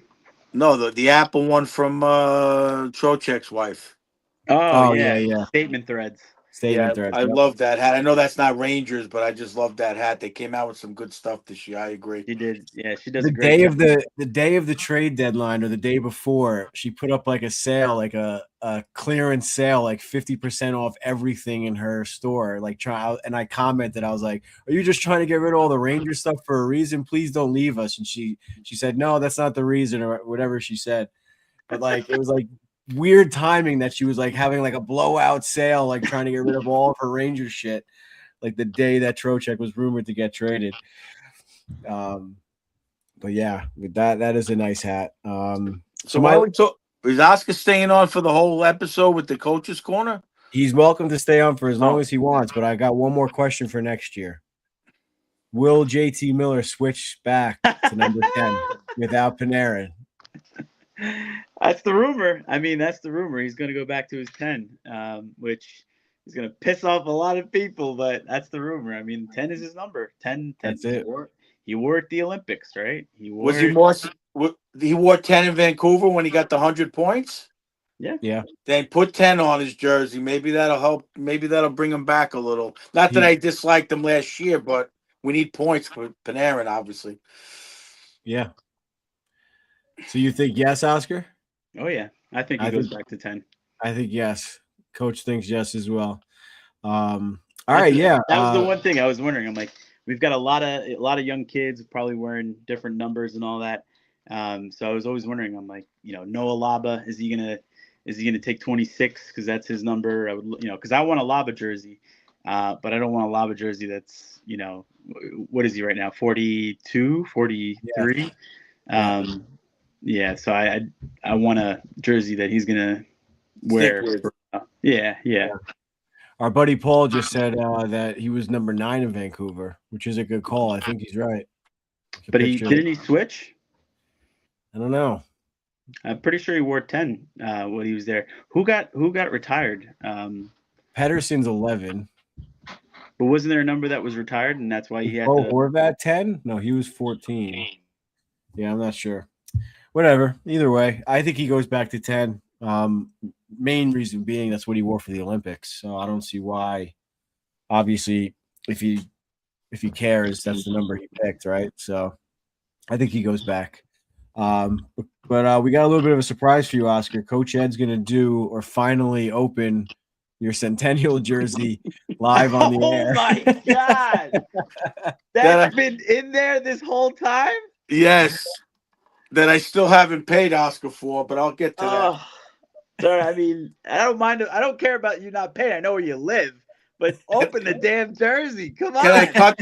Can I cut it like this? Oh my God. That thing's been in the box this whole time. This whole time. I'm a busy man, Oscar. Oh my God. And I know you weren't happy about making this one, but no, this one was great. This one was great. I'm trying to figure out the best way to open it without cutting into it. Yeah, you better not slice up. Watch that blade. I'm very excited. Very excited. Yeah, while Coach Ed does this, I'll remind everyone to head on over to YouTube and subscribe to the Rangers Ed podcast channel if you're listening on audio. Oscar with the nice heat sealed packaging. Very professional. Anybody want to take a guess? Dom or Nick or Isaac? Yeah, what player did Coach get? Schneider for sure. Schneider? Anybody else? Keandre Miller. Keandre Miller. Isaac, you got a guess? You're on mute. Will Cooley. Here's the front. Here we go. Here's the front. I think your dad's going to be happy about this one, Dom. Look at that. Oh, that's nice. That's nice. And now I'm really excited because there's a little surprise on here that Oscar put on the shoulder. Oh, shit. This is unbelievable, Oscar. I did not know that was coming, dude. You I made didn't that either. yourself? No, we got that one online. That is unbelievable, Oscar. Someone else must have made that because the Rangers didn't make it, right? That's right. Yep. Damn, that's super cool. So instead of the Game 7 patch, we put an Eddie patch on the shoulder. And I'm trying to get the camera to see this. I don't know how to do it backwards. And there's the 100th patch. Obviously, the what'd you call this? The hanger. The hanger effect there. Yeah. Got everything on there, official. Got Oscar's label on there. No, the Fanatics label. I'm sorry. Wow, that is freaking cool as hell. That patch is super cool. I was not expecting that. That's awesome. Wear it opening night? What do you think? Opening night jersey? I'm going to have to. Maybe I could get Hank to sign it. You think he would sign it? What? Why would you do that? There it is. I got to get me one of those. I'll send you one for the shop, Oscar. I got an extra one around here somewhere. Yeah, the man. That's This sick. is very excited, Oscar. I can't thank you enough. That is cool. That is unique and very cool. I'm happy you That got is to very- open it here. I got to see you. You open see, it. so you got to see me get the surprise. Yeah, I love it. I Right? love Isn't it, that a man. little better? I love it. Absolutely love it. That was awesome, man. Wow, Made it that is so cool. much worth it. That is really cool. Thank you so much, man. This was Beautiful. great. This was great. A nice little live opening here. So you see everybody, see this the special touch Oscar can do for you. It's unbelievable. The patch is sewn on. Everything's unbelievable. Beautiful. Thank you very much. The quality is just unmatched, and honestly, just the NHL in general, or hockey jerseys in general. I mean, come on, is there a more beautiful article of clothing you could wear at this point? I gotta say, at some point, I want to get a Minnesota Wild jersey. Those are nice. Those are nice. A little teaser. I'm in the process of making a Quinn Hughes jersey plaque, so I'm looking forward to that. You think he stays in Minnesota? Yeah, definitely. Yeah. He's going to run it back. I think they might try to trade for Dylan Larkin too. Might be another one. Yeah, I think Minnesota is going to be good next year. I think Quinn likes where he's at.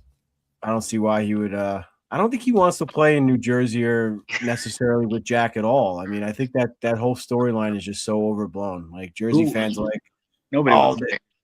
why didn't Fitzgerald trade for Quinn Hughes? Because Quinn Hughes didn't want to play for New Jersey. He wanted to go play for Minnesota. Like, it's just, yeah. You wanted to win But a that's cup. a story. That's a story for the episode with Neil in a couple of months. Or Oh, Yeah, I don't good luck. understand. Like, who would want it? I mean, I know the Devils have won Stanley Cups, but come on. yeah. Look at the uniforms. Look at the whole scenario. USA Hall of Fame. Minnesota's a hockey hotbed of USA high school, college. Yeah, come on. Yeah. It's cold as hell, but Yeah. Yeah. I'm sure he's got heat in his house. Before we move on to or wrap up the episode with Coach's Corner, wanted to bring on the producers to give them a chance to ask Oscar a question, Jersey related. And then after that, we got another surprise for Oscar. He's going to join us for our latest segment, or our latest new segment, Blind Rankings. So we're gonna rank five, or blindly rank 5 Rangers jerseys. So boys, why don't you come join us? Ask Oscar whatever you want to ask him before we move on, and then we'll get into the blind rankings. What's up? What's up? What's up, boys? All right, Dom, I guess you I'll go first. Yeah, I'll go first. I mean, I'm a goalie, Oscar, so I'm just prepared to ask, what's your favorite goalie jersey you ever done, other than Coach Ed's Jockman, because I know that's your favorite for sure. I think Hank's one of my favorite Rangers of all time. So I've done countless Hank jerseys, but I think for me my favorite one is his Hall of Fame hockey jersey that I was able to get, and it was such a hard jersey to get because as soon as we got to Toronto, 90% of those jerseys were sold out. So was able to get one about a year later, and finally customize it to put Hank's number on it. Only because it's, that, like I said, that was such a special weekend. Seeing your favorite player get inducted in the Hall of Fame is one thing, and then being there to see him play, one last time. We saw Peter Forsberg go down on a breakaway, and he was able to stop Peter Forsberg. Granted, And whatever you think about. What's his name too? The other guy that got in the Hall of Fame. Pierre Turgeon. Pierre Turgeon had like 2 breakaways, and Hank just stoned them. Yeah, regardless of how old they are. These guys were flying. These guys were moving. So they wanted it. He wanted it. Yeah. So the fact that you were able to see Forsberg and Hank go head to head like that was just something that was a dream come true, and once in a lifetime memory. So that jersey's, I'll probably wear it only once, and I'll make sure I'll wear it when he's there. Maybe at a Rangers Ed suite match. There you go. With Hank, when Hank joins us. Yeah, we'll show him the jersey. Nick, you got anything for Oscar?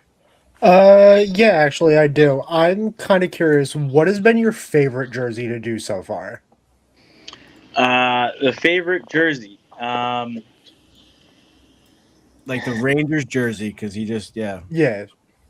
I think my least favorite are like the Liberties, the old school Liberties, because back then with the starter jerseys and the pro player jerseys, the Coho Liberty jerseys, these were the colors were three layered stack, right? You had your silver, you had Yep. your navy, you had your red, and they were all stacked. So you're sewing three colors onto a jersey. And when you get a Boom jersey, it's like you're sewing all those letters three times, and then you're coming back and you're doing, the numbers. So it's, that's probably one of the most painstaking ones. But again, after you're done, you see that kit on the Liberty jersey. It's like, yeah, I love the Liberty jerseys. I'm with you, Oscar. It's a pain in the ass to do 3 layers with the wood, also. Yeah, But when you're done, it's pretty sweet. So yeah. yeah. For sure. The silver really threw a nice pop. Maybe they'll bring back the silver. I liked them for the reverse retros for the hometown remix Well, ones. yeah, I mean, I wore this one. This was the prototype jersey. So this is the jersey that was presented to management at the Rangers and ownership when they first came out with the reverse retro concept. This was the first iteration. So this is the one that was shown to the organization, and they loved it, but they changed the kit. So if you look closely, it's got shimmer to it. So they put a sparkle silver.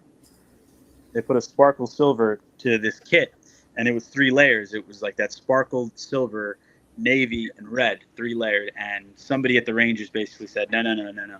We're not doing that. Just do a regular gray, red, and blue, and figure out how to not make it 3 layers. And so they did something called kiss cut, where you only have to sew down 2 colors. It's a whole lingo for sewing and cutting, but I was so upset because this jersey is one of my favorite jerseys. The reverse retro is one of my favorites, but the fact that they dumped that concept really upset me, because it would have been awesome to see on the ice. Yeah, because then this reverse retro, the 2.0, Yep. they did white, navy, and red. So Right. you're saying I can't even picture. I have a Fox one. I didn't get it from you. I think I got that one from China when they came out with it. But I'm trying to picture like what color it is. So it was just like a muted silver or a muted. It was like gray. It was gray, and it was so bad. The color on it was, you could not see it on TV. That they went to the training staff and they said, look, we can't see the numbers and we can't see the names and we can't see the numbers, so you need to make light silver. So they went from gray to light silver. That year they wore 2 sets of reverse retros. So that first set was stripped, was completely stripped down, and then they put a lighter silver on those kits, and they made the names a little bit bigger. And then on the second set, they completely made it uniform. Interesting. So you went the whole episode without telling us that was the NHL issued prototype jersey. I noticed on the back it said Rangers, and I was like, did I read that wrong? Maybe it said, what was that? Yeah. I forgot about it. This one was the one that was presented to the Rangers management for an option for a kit. So I can't say where or who I got it from, but it was it was a really good gift from somebody for some work that I did. So see, that's the little inside joke we said before about falling off a bicycle. We'll keep that on the DL for Oscar. Some guy on a longboard showed up and pulled it out of a trash bag. Oh man, if you want to get filled in on that inside joke, head on over. Or what episode was that? What jersey were we talking about? That was the alternate. That was the recent alternate. Yes, that one. Yeah. So head on over. Was that 2 seasons ago now already? So yeah, it was almost kicked out of the garden. Yeah, that was a funny one, Oscar. We almost lost Oscar. But good stuff, man. Yeah, Isaac. Last but not least, buddy, what do you got for Oscar? What do you mean when you say you'll only do a jersey if it makes sense? Because does that mean only if a player wore that specific jersey? Well, I'll always like not sway, but give people advice on jerseys. Um, so I guess one example is I had one customer who had a 94, like the era of 94, right? They had the CCM mesh jerseys. I love those jerseys. Those were heavy jerseys. Those were like your typical old school, 90s jerseys. And this person was like, "Hey, can you put Hank on this jersey?" And I'm like, Yeah, that's I was a like, I'm like, please no. So I would, obviously the customer is always right, but I would always, try to talk them and make them understand. There you go. Yeah, yeah. Make them understand, like, hey, this is an era specific jersey. You could make this a Ranger legend, and it would be, appropriate to that 90s era, and we could put a Stanley Cup final patch on it, and this, and this, tell them, like, Hank was playing Pee Wee hockey back then, so it's like it wouldn't even be so. Like, they had one customer, and she was like, "Oh, you're right," because it wasn't even for her; it was for her dad. So I'm like, "Trust me, your dad, as much as he loves Hank and I love Hank, he would appreciate this more if it was a Richter with a Stanley Cup patch or a Leach with a Stanley Cup patch." And ultimately, she took my advice, and her father went nuts and was so happy, and I earned a new follower in her dad after he got the jersey. So Yeah, nice. that's a good story. That could have ended poorly, but it was a good yeah, good ending exactly. there. I always try to sway people away from putting their own name on their jersey, and I'm like, hey, absolutely. Like I've done it for a couple like milestones. Like I'll do like a 50. Somebody was turning 50, so I did 50 and their last name, and then everybody would sign their jersey for them. Or I would do a couple weddings where I did Mr. and Mrs. On the back. So some cool stuff like that I do all the time. But I always try to sway people away from putting their own name on their jersey. Yeah, I meant to say before, the Survivor one that you made is a very good, very nice, and very good idea. I feel like when you post that, people are gonna order more of those because I don't think I've ever seen one that said Survivor. I think that's gonna be a hot thing. Yeah, People see Fanatics it, was they're gonna trying want to more. kind of adopt that, where they were selling the jersey with just Survivor on it. So you got your team variant Hockey Fights Cancer jersey, and it would say Survivor on the back, but there was no year on it. So it's like people were like, "This is a half-made jersey. Why would you sell a half-made jersey?" So Oh, there was I no got number. It just no said number. Survivor on the back. Yeah, no number. So I just took a blank and I made my own Survivor, name bar, and I took the colors that were on there and sublimated on a kit, and it came out great, and I can't wait to post that. And yeah, I know the suitors are really happy with it. Yeah. Well, I did a little bit of a show and tell earlier this episode. So I want to give you guys a chance. It looks like you guys all brought some special jerseys to the stream here. Coach has his Esposito jersey, Blackhawks. What's your little story behind that, Coach? Why did you have to go get that one? Well, we went to Chicago and we got this at the store in Chicago. Kathy picked up those jerseys for me and you. It was a great trip, and that was from the. I don't know how official it is. Oscar would have to look it up, but it's good enough for me. I have a list of Coach Ed requests, and one of the jerseys on the list says Esposito Canada Cup one. Oh, there you go. Phil on that one. Yeah. Yeah. Let's not make that mistake. Nick, what's that purple jersey you rocking? This is the 94 Western Conference All-Stars jersey from when the game was at the Garden. Why'd you get the Western Conference? I had the Eastern one too. I think I wore it a couple episodes ago, but I saw that one. just Yeah, I remember. figure something different, and this both jerseys were from my dad. He had got them a long time ago, back when they were around. So I figure why not just keep wearing the legacy throughout the family and everything, and figure bring it on for this episode. Yeah, those are nice jerseys. No players on those? No, both blank. Well, maybe you can send it to Oscar. Give him a nice little project to do. I think I might have to.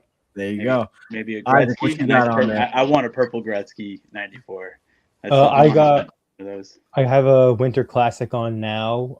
Actually, funny enough, Stadium series. Stadium Series. My bad.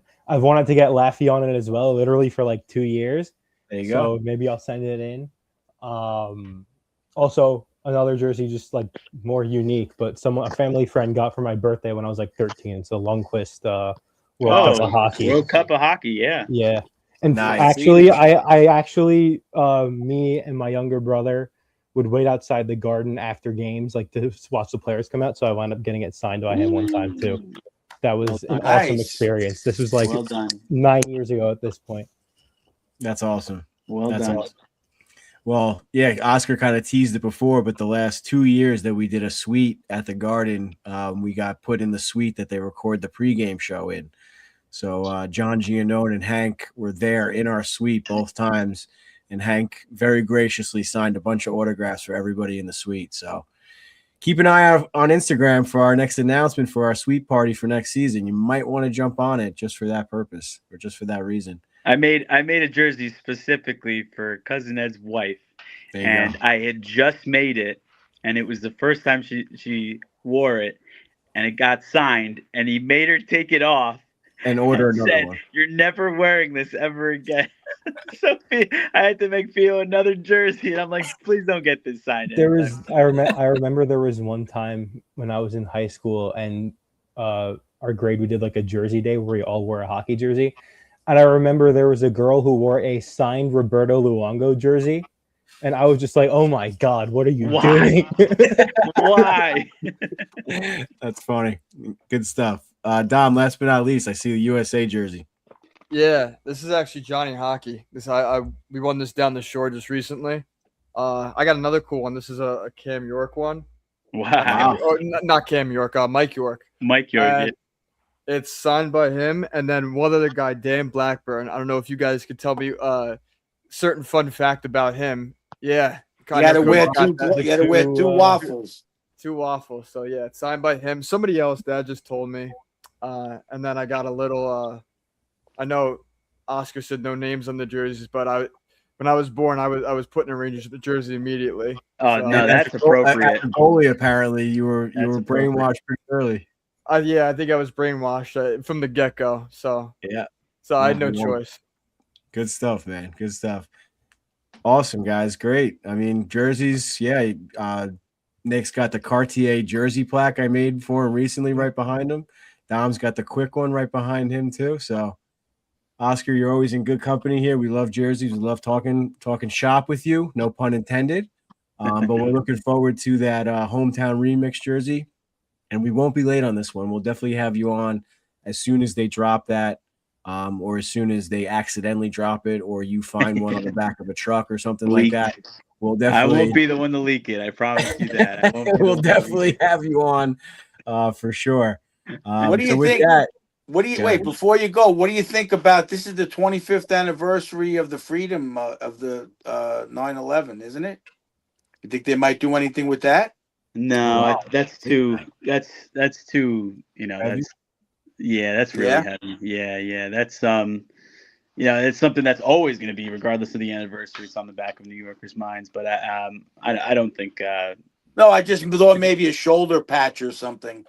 Bring a ribbon, yeah. Bring back the ribbon that they wore back in 2001. Yeah, that ribbon down the shoulder was, was a special touch there. The red, white, and blue ribbon. I would like to see a ribbon maybe for a game where we honor the first responders and everybody all the fallen from that day. That would be nice if we had a game, but that falls way before preseason, so you'd have to pick a day for that to do something like that. If the Rangers don't do it, Little Ed Workshop will. We'll figure it out. Like I had to figure out the Eddie Jockman one. Yeah.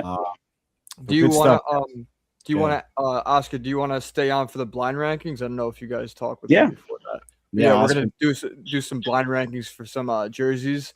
Let's do it. So me, Nick, and Isaac are gonna give you guys some jerseys. You got to rank it 1 through 5. You're not gonna know the next jersey, so if we give you a jersey and it's not great, you gotta live with that. So if you put something at 1 that you think is 1, you're stuck with what you get. You're stuck with that. So this is blind Ranger jersey rankings.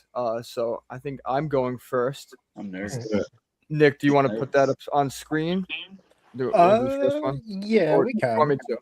Okay. No, I got it. Okay, so the first one is on the bottom left, 2017 to present, the home jersey for the New York Rangers. So just the one that they use right now. Mm-hmm. I mean, Oscar, what's special about that one compared to like all the other blue ones? So what's different about it? Not special. Well, I mean, that's tradition, right? That's our like the Yankees always wore their pinstripes and their logo. But I mean, like, what's different? What's different about this one that they're wearing right now versus one that they wore like the last 94. Yeah.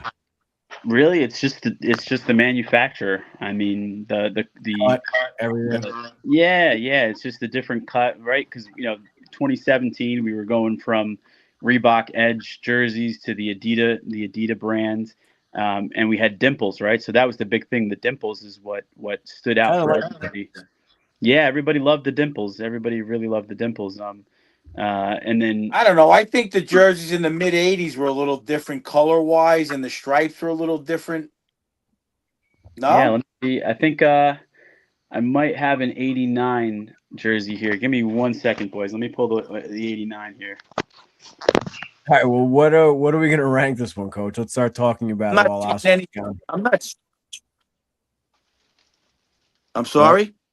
What are we gonna rank the current blue shirt while we wait for Oscar to go grab whatever he's grabbing? Well, He's this is only grabbing the Rangers. next one they This have is for only him. Ranger jerseys, right? Yes. I don't know. So I I would don't say have one number. from the I would say 80s, 4. Four? This is the regular home jersey. You're gonna give it a 4? Yeah, right Well, now. there could be other jerseys. The Liberty. I don't know what they got. What do you think? 3? I give it a 2. I love the Ranger home blue. What do you jersey. say, Ed? Yeah, the classic Rangers. I mean, it's like second to like what the Blackhawks, the Red Wings. I mean, the original 6 jerseys are always up there. So if we're just doing Rangers jerseys, you got to put the traditional blue shirt. I'm not going to give it a number 1 because I'm sure they got something up their sleeves, but I think a 2 or a 3 is fair. But I think I say go Oscar 3 because they might have a couple of Winter Classic jerseys or something we like. I say go 3. But Oscar, what do you think? if you 2 guys or 3? both say 2, then go 2. Yeah, I'm going 2. I love that. I love the home blue. We got to go with All the right. professional. We got to go with what Oscar says. Number 2. So we're Lock going it in. number 2. Yep. All right. Next one up, and I'll throw the graphic up on screen as well. The second one in our alternates that was worn between 96 and 98, and then 99 and 07, the Liberties. Oof. Yeah. You see, that's why now there's no spot. No, I give it a solid. I give it a solid 3. Yeah, that's something I 2 would have been a little bit better maybe, but we'll have to go 3. Yeah, I definitely. don't know if I'm comfortable with a 1. What could be 1 though? I have my 1. I think you might know what my 1 is. Yeah, but they might not give it. I know they might not give it to me, so I'm afraid I might be given a Stadium Series ranking. Yeah, right. We might get the Yankee Stadium series. That's garbage. I'm not seeing any of the jersey graphics on my screen. Well, it's the Liberty jersey, Coach. You know, it's I what got it. Oscar's wearing. All right, go ahead. We'll go with 3. We'll go with 3, right? That 3. fair, guys? 3? 3. All right. 3 for the Liberty. Makes me nervous, but we'll go with 3. What do you got next, Isaac? All right. So, Nick, can you actually go back to the other graphic page? The alternate one? Yeah. The 2010 to 2017, the Heritage jersey with the New York Navy down the. Oh, man. That is such a perfect Rangers Heritage jersey. I have like no notes on that one. That one was beautiful. So which jersey is that? The one that had the 85th anniversary. Yeah, 85th anniversary. It was navy blue with the red New York down the chest with the Chris beige. Drury was captain that year. Yeah, the cream. I'll be so happy if they do something like that for the hometown remix. That's a nice jersey.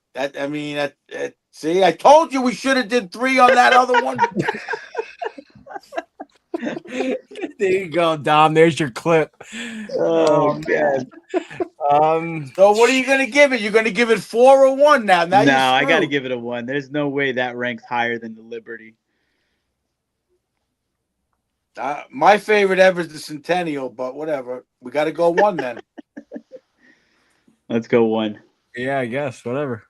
1. So now we I have don't 1, 2, and 3. So now what are we gonna I get don't 4 like and it. 5? I'm I so don't like scared. it. All right, so if you take a look at the top middle, 1976 to 1978. Oh, fucking The- 10. the- That doesn't What? even go on the Rangers. That is the worst jersey the Rangers have ever I worn like in a that 100-year jersey. history. I love those jerseys.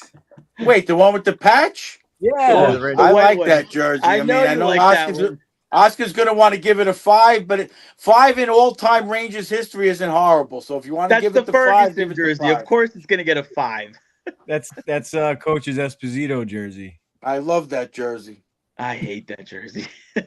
Yeah. Speaking of jersey fouls, Oscar, I got Brian Leach put on that jersey, and then it's signed. Oh, And then wait, it's signed by Adam Graves. I had a Step Brothers moment. I ran into Adam Graves in the elevator, and you're not going to not get Adam Graves' autograph. oh, I remember this, and we would have laughed if Gravy would have signed it as Leach. Yeah, That would've right. been- or Yeah. I wish you would have put not Brian Leach. Yeah. That was funny. I was like, I hope you don't mind, Mr. Graves, but this is all I got. That's all I got. Yeah. All right. So what are we doing? 4 or 5? What are we putting it for? I'm giving it 5. That thing gets All a right. 5 for sure. We'll give it a 5. So guys, what do you got for 4 for us? All right, last one is the 2011-12 NHL Winter Classic jersey. That's gonna get the 4. No, you blew it. We blew Well, it. it's like Completely we blew said, it. it's the top 5 jerseys. It's not like we're ranking 1 to 20. Yeah, but Dom, it's the we top finally 5 got that they gave us, not in general. Yeah, I know. So technically, it's just 5 out of 5. That's it. Right. Yeah. Not horrible. Yeah. So All right. Dom, Isaac, job, Nick, guys. I gotta ask you guys, what's your favorite? First, I guess whoever wants to go first. What's your favorite top jersey of all time? Go left Rangers. to right, Isaac. You go first. I mean, I'd either say probably honestly the regular aways. I love them. I like them more than the homes, honestly. The white, ones. yeah, the white ways, yeah. Yep. Yeah, that's the 94. They won the cup in those That right jerseys. here. I think that's got to be the reason Dolan just hangs on to that design. It doesn't match the blues, right? It's a little Yeah. different. They've had the word mark for 100 years now. If it works, you stick with it. You know. Exactly. Right. If it ain't broke, don't fix it, right? Yeah, I like making that one better than the blue one when I make the jersey plaques too. It just adds a little bit more detail with the stripes at the top also. It's nice. Yep. Tom? Yeah, I mean, I love the 2000s, like the Lady Liberty Ooh. ones. Yeah. Like this is a Theo Fleury, but I just love this. Yeah. Wow. Love Just that. casually drops the Theo jersey. Yeah. Wow. Dad's got a couple nice ones that he gave me. So, You got yeah, a collection over there, kid. no, I love this logo too, the shoulder patch logo. I was That was- saying that before when you were backstage. Yeah, no, I Theo- mean, Theo it's Fleury just is so clean. epic jersey to have in that jersey. Oh yeah, I love Theo Fleury. So, just a really cool jersey. Shoulder patch is nice. I mean, I wouldn't be mad if they used that one day as the front patch. So, Yeah. Well, did you like the reverse retro 1 or 2 better? the ones in that one, right? The blue. This one, yeah. Yeah, the one that got 'em. I think I like the one better. The navy. I think it's just more like nostalgic for me. Yeah, for sure. Yeah, true story. I the reason why I wore yellow laces in high school was because of Theo Fleury. So Nice. Oh yeah. my coach hated that. He's like, yellow laces, you're on the 4th line. Nick, go ahead. What do you got? My favorite is probably the heritage jersey that we were talking about on the blind rankings with the New 86. York. There's just something that I love about that jersey. I've watched so many classic Ranger moments in that jersey growing up. And it's a bit of a pull, but it's actually my dad's jersey. I don't have it on me anymore. We have that jersey with Sean Avery on the back. Oh, nice. So That's a good one. yeah, that's easily got to be one of my favorites. Good stuff, guys. Yeah. Nice. You guys fit in well. I love it. You got some good jerseys into the episode. Love it. Good stuff all around, guys. All right, Oscar. I mean, you're welcome to stick around. We're just going to do a quick coaches corner to kind of talk about the Cup final, the current events a little bit. So let's see what Coach has for us after we run the commercial. Can't go without running the commercial. Did you? It's Got it, not Nick? in. It's not in here. What? We're doing it live. What is it? A full moon tonight? Oh, Go, there we go. Coach. All right, to the commercial. Hey everybody, Coach Ed here. I'm over here in the shop at Bella Italia. Well, that was What a happened? start. Where'd it go? I don't know. I go away for 1 week and everything's falling apart. We'll get it back. Hey everybody, Coach Ed here. I'm over here in the shop at Bella Italia, marble, granite, and quartz. Picking up my order for a nice little bathroom I'm doing. I've been a contractor almost as long as I'm a hockey coach. So listen to me when I tell you, when you want the quality work and craftsmanship, I'm going to see the boys over at Bella. They serve all 5 boroughs, Westchester, Long Island, all the way out to Montauk. Whether you're a Ranger fan, Islander fan, Devils fan, they're going to take care of you no matter what. Make sure you give them a call, 516-561-1018.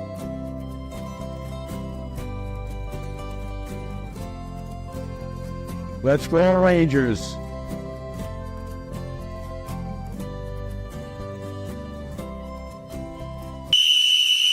All right, boys, bring it in.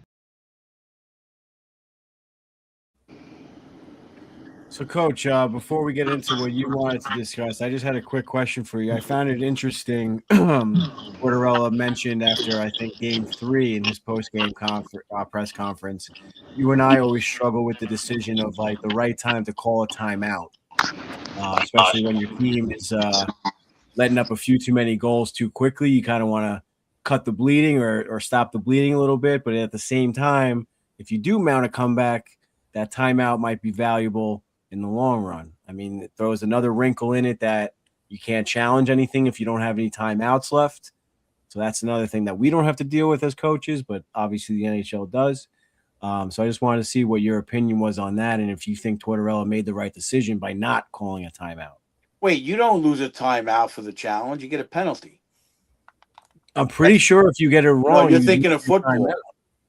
timeout. I think it's in hockey too. Am I wrong, boys? I think it used to be that way, and then they switched it to you just get a delay of game now. But if you don't have a timeout, you can't challenge. I think you can because I think it used to be that you'd burn your timeout, but then I think they switched it for both offside and goalie interference. That if you get your challenge wrong, then it's just a delay of game call.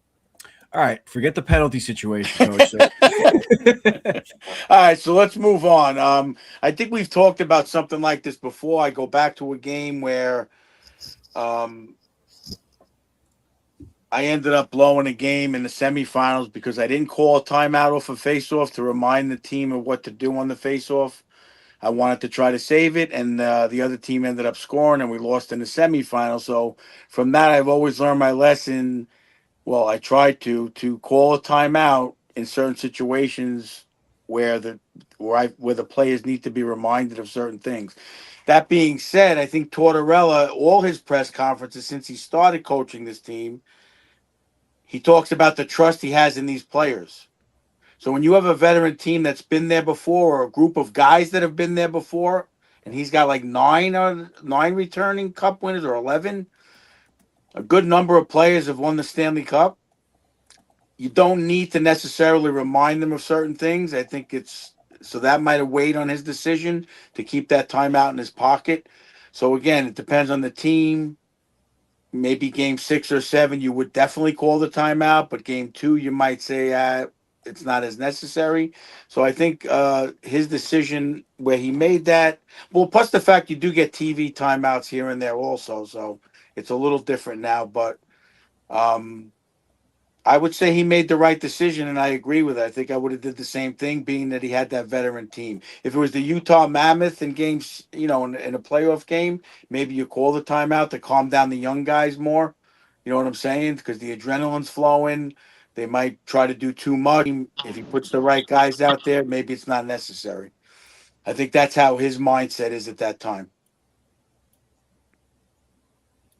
Yeah, I think that's a good point, and I think that's what he touched on as well. And he keeps touching on that, and just he keeps saying that he trusts his team, he trusts the Knights with leadership, like with Mark Stone, Jack Eichel.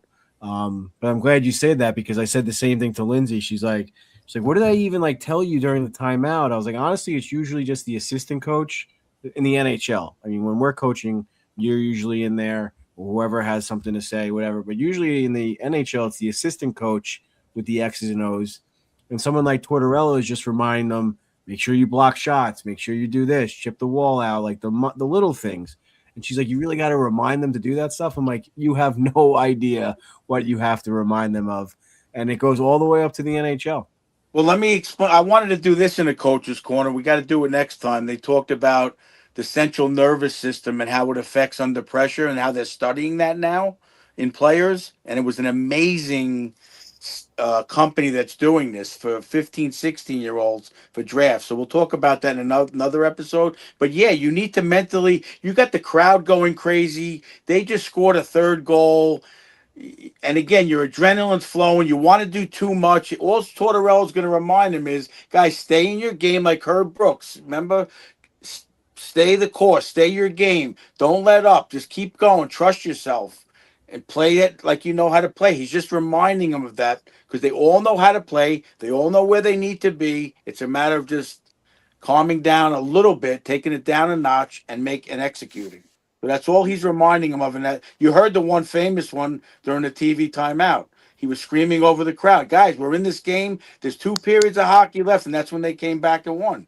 So Yeah. he, that's all his job is as a head coach, like you said.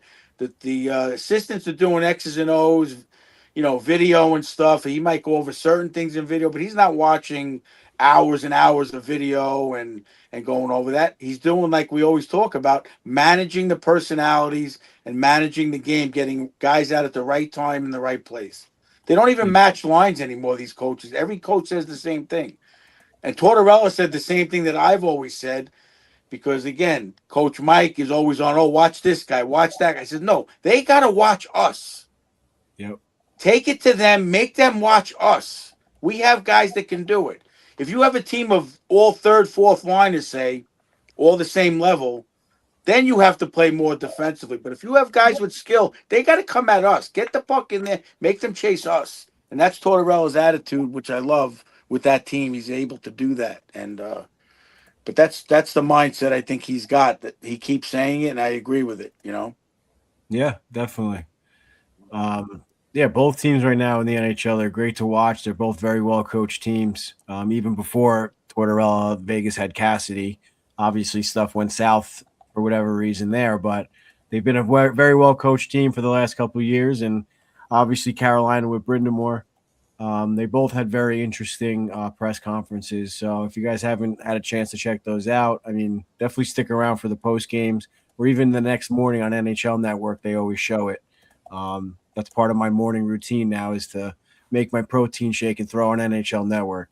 I used to do that in college too. I loved it. You get to see all the highlights from the night before. So yeah, Coach, good stuff there. Definitely a little bit of an insight. But what did you want to bring to us today or tonight? Well, that whole subject kind of leads into what I'm saying. The talk is that Edmonton wants to bring Mike Babcock back, and the firing of Bruce Cassidy for whatever reason, and certain situations. And they had Chris Pronger on the radio, and they had Bruce Boudreau on the radio, and he said it's a fine line. And we talked about this a couple of weeks ago. Most good players want to be pushed to that outside their comfort zone to another level. So sometimes that takes a little yelling and not screaming at them, not degrading them, but pushing them to a certain point where they're going to go out there and make that extra play, make that extra hit, back check that extra time, block a shot. So they want to be pushed outside that comfort zone. And I forget who they were talking to, but they felt that Cassidy was losing that a little bit. The plays were just like in a mediocre level, and he wasn't forcing situations or putting pressure on certain guys. But the better players want to be pushed. So they're feeling that Draisaitl, McDavid, and a couple other players are yearning for that kind of a coach. So the question is, can Babcock tone it down a little bit to these kind of, not baby them, but you got to tone it down a little bit in this day and age. But find that way, like Tortorella, I feel has where he's pushing them to that level, Just enough. a step above the level they're capable of. Yeah. I Oscar, mean, you had a we reaction to that. before we get there. Again, this has been a debate on our podcast for years because of all the young guys and how they got to be coddled. It's a different era, but you know what? Those kind of plays have not been that successful in the playoff atmosphere, and that's what everybody's gearing towards in the long Oscar, run. I had you on mute there, Oscar. What do you want to say? Yeah, no, I remember that one episode that we were talking. It's like, well, you're pushing, and you got to know how much to push, right? Because if you push too much, you lose the guys, you lose the room, you lose confidence. That's the one thing you don't want to lose is confidence. And I'm wondering if Cassidy lost, you know, it's not so much he lost the room, but he lost the confidence in the players and themselves. And somebody picked up on that. There's, we talk about this all. What's the psyche of the game, right? What is Yeah. the psychology of the game that we're missing? Because we went from being a mediocre team and somebody like Gallant coming in and making us a well-respected team in the Eastern Conference, right? Out of nowhere, right? We were those Quinn years felt like they were going anywhere, and then Gallant comes in and there's like a form of confidence and swagger this team out of nowhere got, and they did really well. And Gallant was trying to push, and I guess he pushed a little too much with what we heard right in the locker room, and found himself on the outside, which we were all like, really? After 100, and he even said he's like 108 points, this season, and yeah, the Devils took us out, but it's like we're still a good team. And then we come back with Laviolette right back to it, and then he loses the team completely. And I don't think he's the one who lost the team. I think it's the management that lost the team, but that's for another story. But yeah, you're right. Some of these high octane players, want to look for that challenge. Who's going to push the team to raise the bar, raise the level to get them to where they want to be. Because like I was saying, it doesn't necessarily, like they said, because the issue was of recycling these old coaches. Why are they bringing this guy in? That's always the debate. But those guys have been successful. They know what it takes, and if they're good, excellent coaches, like Tortorella keeps saying that he learns from the players. I'm sure. I think they had what's his name on LeCavalier on, and they said back in when did they win in 07? Tampa? 04. 04. 04, yeah, 04? He said, you have no idea how Tortorella was back then compared to now. You know what I'm saying? So obviously he's learned along the way, and he trusts his players more and so on and so forth, and he learns what it takes. But that's the sign of anybody in business or anything, learning as you're going along and improving and evaluating yourself. That's a famous Vince Lombardi Lombardiism, at the end of every season, he goes, I'm going to take a long, hard look at myself and see what I need to do to improve and how I need to get the players and what mistakes I made. So when you get to that level, that's what it takes to continue for 20 something years. There's a reason why those guys are sought after, because it's stability, it's discipline, it's knowing what it takes. It's a lot. I mean, Babcock took it to another level with his issues in Columbus. Everybody knows it's no secret. They want to investigate a little more now, blah, blah, blah. But that's what it takes. Quenneville's success in Anaheim this year, I'm sure he's learned a lot and had to tone it down with a few guys, but he's getting the most out of those players, how far they went this year. You got guys like Kreider out there, Truba. You got guys that are veterans, Gudis. So he's got to toe the line between the young guys and how to push. He's got to listen to his captains also. There are certain things that they learn and they handle. But the old school guys, if they're gonna try to change a little bit, they still need that discipline. And it's like any child or anything, they seek that. They want that. They don't want to run rampant. So you got to corral them. You got to school them. You got to talk to them one-on-one. There's a lot that goes on that we don't see. and it's all about the communication. So I feel that that's why they're coming back. The trend is now going the other way, where the teams want that discipline for their locker room, for their players on and off the ice, and everything. Thought that you liked that Lombardi quote, Oscar? Yeah, that was great. You got to look at yourself in the mirror. But I think it took Torts maybe 10 years to look in the mirror. Just It is what I mean. see. He was successful with the Rangers too. You know, I Yeah. mean, I love the stories that came out of the guys from Tortorella era at the Rangers. Marty He would, Barone said it today on the radio. He was Yeah. talking to Hank, and he and Hank both said, like, you knew, like, as a goalie, it was great playing for Torts because you knew where the danger areas are, and like if the players are playing according to Torts' system, your job's a lot easier. Exactly. Yeah, I love that, and then all the small stories too that. Torts be walking by. Brad Richards would be like, you'd be taking like a supplement, like a vitamin supplement or something like that. And I forget who it was who was like giving him shit. Maybe it was like Stepan, like overheard or something. He goes, Richie, what the hell are you drinking? You need to stop drinking this shit. He would voice his opinion all the time. Like, I got to look for that quote, but I was dying. So some of the stories from the Tortorella era at the Rangers is great. Most of the Rangers players loved him. I mean, we haven't heard any true. negatives. Very true. Very true. The more I hear about him, the more I'm like him. Yeah. Yep. Without even knowing it. But yeah, I mean, the players love that. They love that. They miss that the most when the guy's gone. And like you said, they know what he expects, and he's gonna love you no matter what. But he wants you to do what you are capable of doing. Yeah. And then take that next step. He's trying to get you there, and his words all the time are, the players are playing the game. I'm just there to watch. So he knows. And I tell that Shaban story about how, like, he's one person in front of the press, but then behind the scenes he told her, come in the back, we'll watch the video, I'll explain to you why I did it. But in front of the press he doesn't want to show that side. Yeah. But really behind the scenes he was a human being, a nice guy, and he wanted to help. But he just doesn't want to let other people get away with certain things, because then the press will walk all over you. So he's got to manage that as well. Yeah.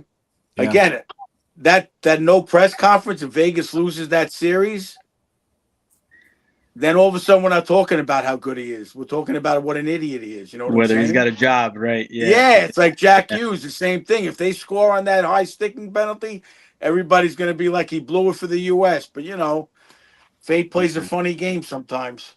Yeah, and you're right. Torts came out and said, which I thought was weird timing, that he's definitely not coming back to Vegas next year. Really? I didn't hear that. Wow. Yeah. I didn't hear that. Today, I saw it today on Insta that him and George McPhee like made an agreement beforehand that he wouldn't come back. I think that's a Torts thing, because his family's on the East Coast. He lives in Connecticut. He's got that horse ranch. I know his daughter, I think, just had another baby, so he's got 2 grandchildren over here. So I'm sure that had played a lot to do with it. But from what I read, I'm pretty sure it was a real account that he's not coming back. So maybe you guys can confirm that. But before we get out of here, Isaac had a nice little stat and analytic for us for the Coach's Corner. I guess it plays off of a topic you guys had last week without me. Probably a good thing I wasn't here for it. But Coach, Isaac, what do you got? So I just had a couple things on the goalies, and then also I found a couple stats on everybody's favorite player, Keandre Miller. Listen, I'm a bigger fan of Keandre than most of the people here are. I'm with you, Isaac. I loved him.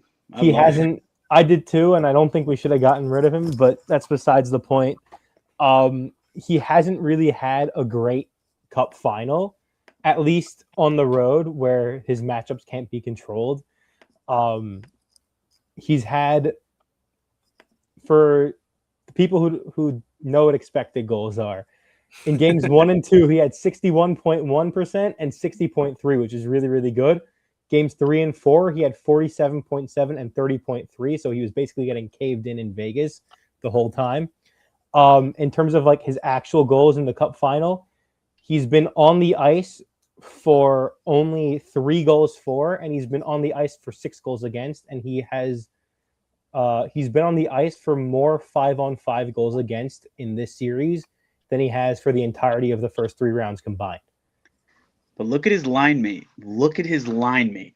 Some of the plays, I just I shake my head. I absolutely shake my head. Some of the turnovers, I'm like, what were they thinking, man? I hear you. What- I listen. I still like Keandre Miller personally. I but, still, like, yeah, I do too. I still think he's. It's no surprise that they are where they are, and he's there. With all that success. yeah, the real thing also, not even with Keandre now, the goalies in the final, at least by the numbers, like they've done enough to win their team's games, but they haven't really been all that good.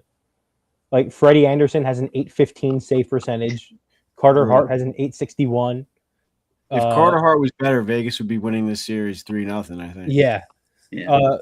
Bussy, I mean, guys, you got to look at circumstances. That goal last night, 4 Golden Knights when Stahl scored, the whole team was in the corner going for the puck. Yeah.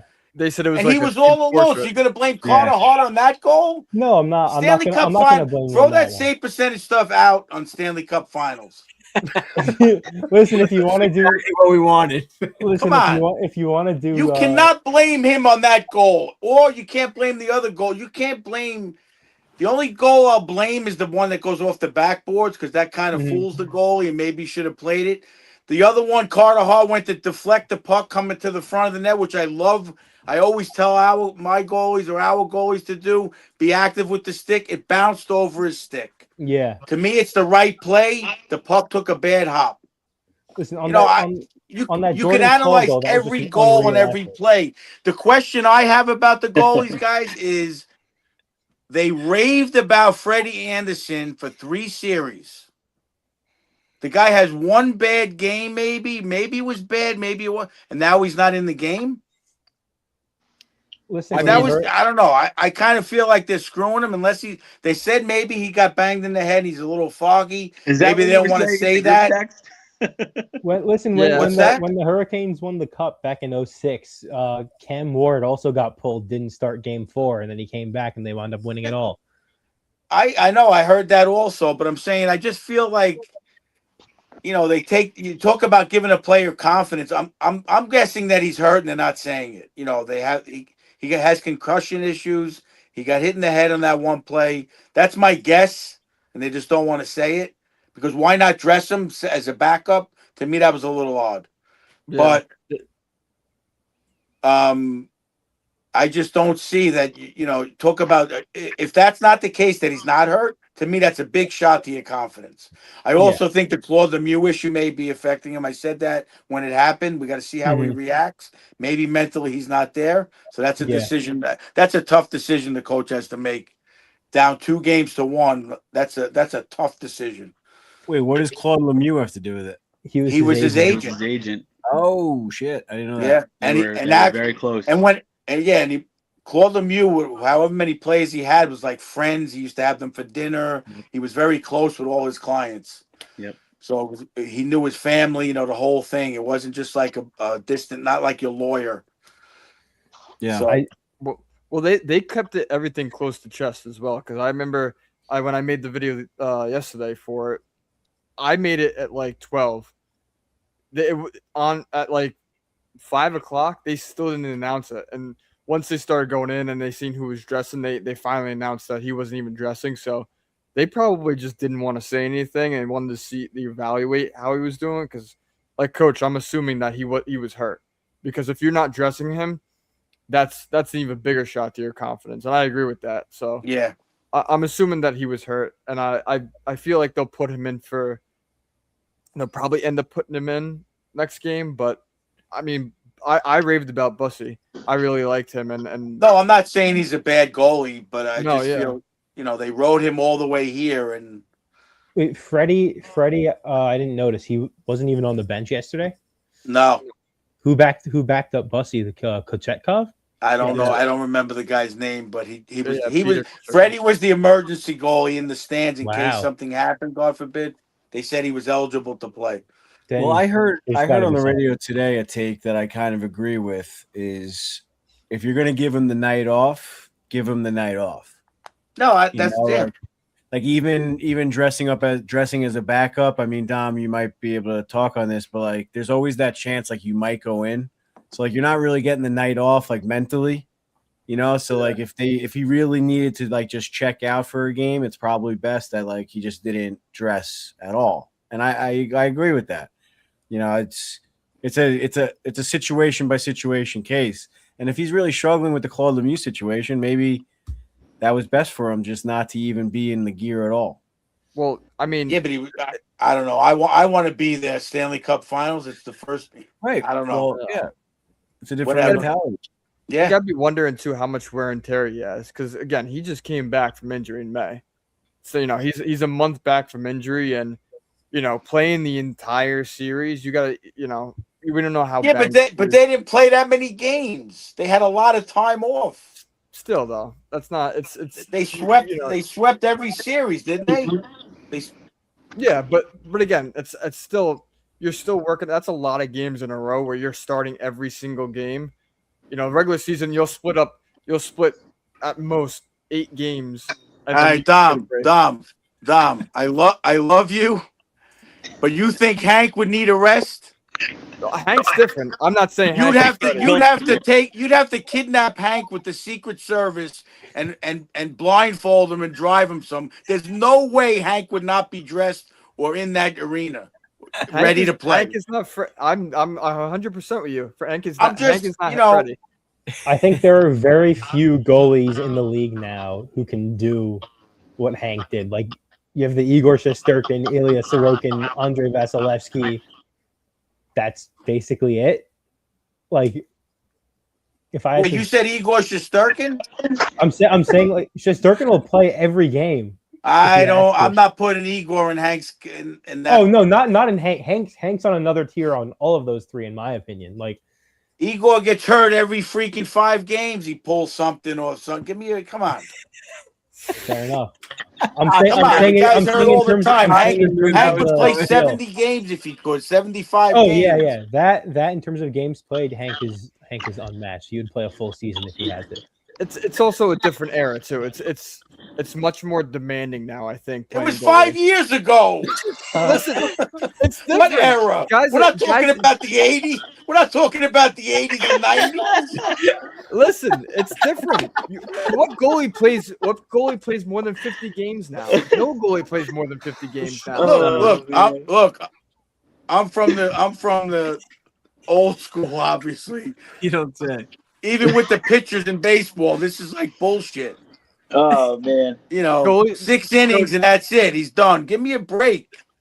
Coach, the goalies weren't allowed to go in butterfly when you got to show the clips of JD. JD back in the day getting hit in the face and then still going out there the next game and playing. But JD was another guy. JD was another guy. My father would go crazy. Pulled his groin every 3 games. I'm pretty sure. I swear to God, before they went to the finals that year, that he had that. I love JD, but I'd like to see the stat on his games played like 2 years prior and 2 years after. I think that year he played a lot of games, but he was always at a pulled groin. Well, he was also big and not athletic. You know what I'm saying? He was massive. Back then he was a freak for a goalie like Ken Dryden. He was like 6'5", 6'6". But now these kids are so. The 2 years before the '79 final. Yeah. 77 he played 39 games. 78 he played 34. 79 he played 39. 80 he played 41, and then 81 That's he what played I mean. He just had a great playoff run. I mean, I love him to death, but he used to be hurt all the time. His highest But game that's all in the season was 76. Getting back to you, Dom, getting back to the different era, to me, these guys are in even better shape than the guys in the 80s and 90s. So they should be able to play 70 games. Not Freddie Anderson. Freddie Anderson's made of glass. You're talking Well, about that's what I'm saying. Yeah, but you see all the goalies like Shesterkin. Oh, we're going to play in 50, 55 games. All these top goalies. Well, Vasilevsky plays a lot. Isaac, what does Vasilevsky play? Vasilevsky this season he played 58 games. What about years? Other years, let's see right now. Still, I mean, 58 games still a good amount for now, especially now. I'm telling you, like, For- there's a No, lot no, of I goalies aren't playing for more than 50. no, All I right. get it. I get it. Vasilevsky last couple of years, 58, 63, 52, 60, Yeah. 63. In the shortened 2020-21 season, he played 42. That's almost the whole thing. Yeah. The only thing I will agree with you on is like the talent level of goaltending today, like back in the 70s and 80s, your backups were really not that good compared to the starter. Nowadays, to me, the backups are like a notch below the starter generally. So you're not Yeah. afraid to put them in. It's not going to hurt the team. You know what I'm saying? It's, Yeah. You could play the same way you do with the starter. It's, these guys are so good. So I it is better agree. to give the guys a rest. I'm only breaking your chops on that a little bit. To me, you got to rest them for the playoffs too. So The If weird that was a thing, little, if though, that was a little bit, Coach, we don't want to turn the dial. the weird thing though, I don't is want to ask Oscar. I hope the girls aren't listening to this. while the backups have gotten better, like If I overall, see Oscar's girls again, they'll be afraid. They'll run the other way. I'm sorry. Goalies are still they're still good. They still play a lot. it's weird because overall, I feel like the quality of starting goalies, like you don't have that many true number one starters anymore. So many teams split now. Yeah, a It's lot. so weird. And it's the And same Bushy thing in played pitching and baseball. Is like they got to protect their investment. These guys are getting paid so much money that like you can't afford to lose Shesterkin for a long period of time. Like that's who puts asses in the seats. I mean, listen, the Rangers did this year, and during that span, they literally had a worse point percentage than the Canucks. Yeah. Is that the formula? All right, now so what was going even forward, the topic right? we were Formula talking with about? investment? I was giving over the goalie stats for the finals so far. Oh, Yeah. the Freddie Anderson situation. Yeah, well, both like I was saying, like the 815 and the 861 save percentage or whatever, and that's how we got to where we are. See, But Isaac, listen, this is why I said bringing you on board is going to create some good content. yeah, listen, if you want me to push another button, the expected goals are worse. Let's save that for I'm curious, episode. though, Let's save that for next week. What was Bob's save percentage Last past year? 2 Cup finals? Yeah, Let's see. against the Oilers and Avs, right? It was both the Oilers. Oh, it was both Oilers. What am I saying? Right? Yeah, Avs- Bobrovsky in the playoffs. I have the playoffs as a whole. He had a 914 and a 906. Wow. And then with the year they lost to the Avs, what was it that year? The year they lost to Vegas in 23 was a 915. They lost to Vegas. They didn't lose to the Avs. I'm Yeah. thinking Tampa. Yeah. Okay. He's another one. He plays a lot. He plays a 'Cause lot, and he's up there. Yeah. Yeah, and Yeah. he's also like old now. Russians are just built different, man. Russian goaltenders are they're absolutely Last 3 seasons, 52, 54, 58. Played 50 the year before that, 54 the year before that one. Yeah, not too crazy. The 915 or the over 900 save percentage in the playoffs is pretty damn good compared to the goalies now. Yeah, also like league Yeah, wide but save didn't the percentages. save percentages during the season come down this year on a whole? This year, I don't during think the he was season? as good. No, like not him as a whole, like in the NHL. Oh yeah, this year the league average save percentage I want to say was like 897 if I remember correctly, which is really low. Like back in like the mid 2010s, the league average save percentage was what, like a 910. Like if a goalie has a 915 save percentage now, that's like the same thing as having like a 925 10 years ago. Wow. Yeah. That's interesting stuff. Yeah, goaltending is definitely down these playoffs without a doubt. It's also those shooters have just gotten so much better at just picking what I their was gonna shots. say, yeah. They're not just shooting a ton unless you're Carolina. They're really good at just picking their shots, picking their spots, and taking prime shooting opportunities. You guys are coming in a little distorted to me. I don't want to repeat anything you guys said, but when you look at these two teams in the finals again, I realize the goaltending seems like it's not been good, but you have two teams that are literally giving everything they got every shift. Yeah. So it's like to play that for 60 minutes. And that was another thing that came up today. Like they were talking about Bruce Boudreau was talking about it's almost impossible to play a full 60 minutes. Like everybody says, oh, they need to play a full 60 minutes. Because that other team, like you take a 3-0 lead, you go in the locker room. The other team's in the locker room saying, we're coming out busting our ass. You got to actually play upper notch because that team's going to come back and play harder. So now you got to raise it. It's like a pinball, a ping pong game. And it's almost impossible to play, like they say, that full 60 minutes. And Boudreaux said the average fan or person doesn't understand that, what's going on in the mindset of the players and how you feel like they're not really playing hard, but it's so hard to keep up that pace and that offensive strength and everything over 60 minutes with the other team. Like Pop always said, the other team's trying their hardest too. So it's hard to say. Very rarely you're going to dominate a game for the full 60 minutes. Yeah, and I think that also like Tortorella and Brindamore are definitely. But these two teams are playing so hard, it's difficult. Yeah, And then I think the style that the two teams are like the coaches coach their teams is they're two of the most like coaches who stress like that hard work the most. Like that give it your all 60 minutes. So it's just a battle and a grind. Like you've seen a multi-goal lead blown in every game this final. Like that never happens. It's just trading punches over and over. It's very. I mentioned it before. Like just in general, the hockey has been amazing this series. I mean, really all playoffs, especially in the Western Conference. And one thing I'll say to go back on the Keandre thing is like the opponents that Carolina had these playoffs. I mean, even for Freddie too, it's like it was a little bit of not a cakewalk. I mean, no team's a cakewalk, but I mean, come on, they didn't have to go through Tampa, they didn't have to go through Florida, the Rangers. Listen, even in past years. After this season, I'm all for the NHL bringing back the 1v8 format because the fact. Oh wait, that's where this whole subject started on the Keandre.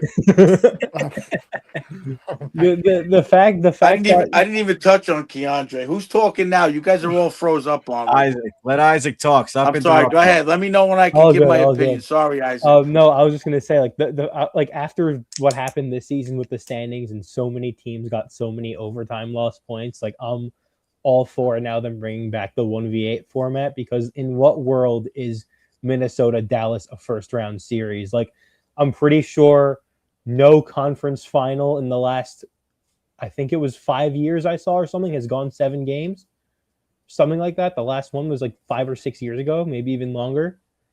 Wow, that's interesting. Like all these first round series are all like getting so much attention because they're all really good series because that's where all the best matchups are because you have matchups that should be the conference final or at worst second round taking place early. Yeah, I mean it's hard because as a fan, yes, we do want like say Minnesota or Colorado, Dallas to last a little bit longer, but I also see it from the league's perspective. I mean, like this year, the first round had the most views. You always have some good matchups in the first round. I mean, I think a lot had to do with the Olympics as well. Don't get me wrong, but I also think like those first round matchups are important too to really like hook the viewer in. And for sure. I mean, as a fan too, it's really exciting to watch. I mean, for us, we'll watch anyone play. It's easy to say, but I agree with you. For the casual fan, they might want to see like the casual Dallas fan doesn't really understand. Like, they had such a good season. Now they're all of a sudden they're out. Listen, in my mind also, like my only complaint is that the best matchups are early, but like as a fan, when they're in the first round, when they're playing when you have 4 games on TV every night and you get to switch between 8 different games and like 6 of those games are all like first class matchups is awesome. Yeah. But in terms of the quality of as it goes on, as the playoffs goes on, it gets worse, which is unfortunate. For sure. Coach, you have anything to touch on that? I think we should probably wrap this episode up. I just want to talk about Keandre compared to, let's say, Shea Theodore. If Oscar's still with us, he'll probably get mad at me. But I'm watching. Keandre had one really good pass where it led to like a breakaway or some kind of a 2-on-1. But most of his passes I watch are hard rims around the wall, like I'm teaching 8-year-olds. And literally last night, or the last game was that? Yeah, it was last night. He comes out from behind the net, and the winger is about 10 to 12 feet away from him, and he just gives him the pass. Like, all right, I'm done. And then he just That's what he watches. said when he was on the Rangers Yeah, too. that's Right all on he top. does. You watch Yeah. Shea Theodore. Stone had 2 breakaways from Shea Theodore alone, a guy who could hardly skate in the league.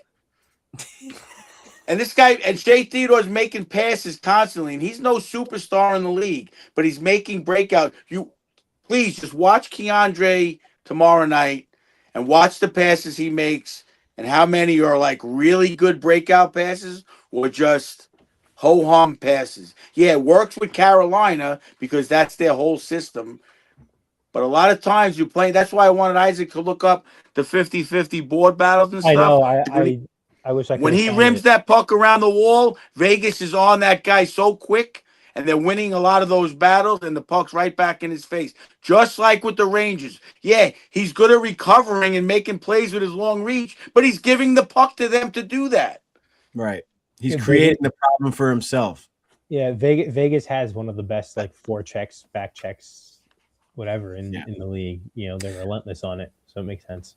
Yeah, but that's why I'm saying like he had it. His time was a little easier with the other teams. Montreal was burnt out by the time they got to Carolina. The Flyers didn't have that forecheck. Who they play in the first round? I don't even remember at this point. Ottawa, same thing. They had a few guys, and I think the biggest thing is what you said with the matchups. That's very interesting. Yeah, sure. So I'm I'd like to see if that continues now with the game going back to Carolina. Yeah, I'm curious to see who. I forgot like which lines they matched up against. Like I think definitely in Vegas he was matched up more against the top lines for Vegas. So yeah, let's see who Brendan Moore puts him out there with tomorrow. Interesting. One more stat, Isaac. So what's his plus minus overall in the playoffs? Do you have that quick or no? In the playoffs, I looked this up before in the playoffs. Not just overall, in the finals, the whole playoffs. In the playoffs, Keandre is a plus 10. Well, he's got to be plus because they won. Plus 10. Yeah. But in the finals, he's a -4, I believe. Wait, Coach, what about the expected board battle stat? Is that I don't think that's a thing. No, That's something he'd be interested in because that's a defensive stat that we could actually use. Oh, Yeah, was it? I couldn't. The expected board battle wins for yeah. defense. There you go. There you go, Isaac. We'll get Mike Kelly on. We'll listen, say we got to come up with expected board battle wins. Board battles above expected. Over under. We're gonna get an over/under number now. None of the public sites have that data, unfortunately. At least from what I saw. Well, this is your chance to invent it. Now. Huh? This is your chance to invent it. Yeah. Start tracking it now. Oh, Ed, we got to get Coach a pointer, and I want like real-time analysis on the like Sean Avery does. The Sean Avery stick. Like Sean Avery pauses the game. He goes, "Look at this greasy guy right here." Like, I want to see that so bad from Coach. I'm pretty sure Sean Avery dogged on Keandre Miller a lot he too. did. Oh, he called him the walking pylon last year or 2 years ago. It's great. Coach, I'm buying you a pointer stick with a laser guide on there so we can follow along. Yeah, that'd be great. All right, guys, we haven't had a 2.5 hour long episode in a very long time. I will take partial blame for that as I spent a half an hour of that talking about my yoga retreat, which I wasn't planning on doing. But as you guys could tell, I'm pretty excited and passionate about it. So I hope you guys enjoyed it. Fans, I see that our watchers or viewership did not even budge this entire time. So I can't thank you guys enough. Even with the Knicks game going on full steam right now, they're not doing so hot, but hopefully they can mount a comeback. So yeah, like I said, I can't thank you guys enough, the fans, producers for sticking with us. Oscar, of course, you as well. Coach Ed, always keeping us laughing, even though he's 100% serious. And yeah, like I said, shout out to the fans. This is the reason why we do. You guys are the reason why we do this. Can't thank you enough, like I said, for sticking around for 2.5 hours on a Wednesday night. We love you guys. I love all you guys as well. And yeah, let's go Rangers. Let's go Rangers, Ed, and let's go Knicks. Love you, bud. Let's go, Good boys. seeing ya. Thanks again. Ditto to everything Eddie said. Oscar, I love the jersey. I appreciate that little goalie thing. Love it. Thank you very much. Absolutely. Great to be on with you guys again. Say hi to the Isaac, wife and Dom, kids. Nick, I sure will. I sure will. Good luck to you boys. Yep. And I was just kidding you guys before. The show is now falling apart without me. All StreamYard's fault. I don't know what the hell was going on with that. We'll figure it out for next one. You guys did a great job without me. I can't thank you enough for keeping this going. I've never been able to take a vacation before with a clear head away from the show in probably the 7 years we've been doing this. So I know I thanked you guys off the air, but I can't thank you enough on the air. Keep up the good work. And fans, I'll say it again. I love you guys. Thank you for all the support, even through the technical difficulties. And we'll see you next week.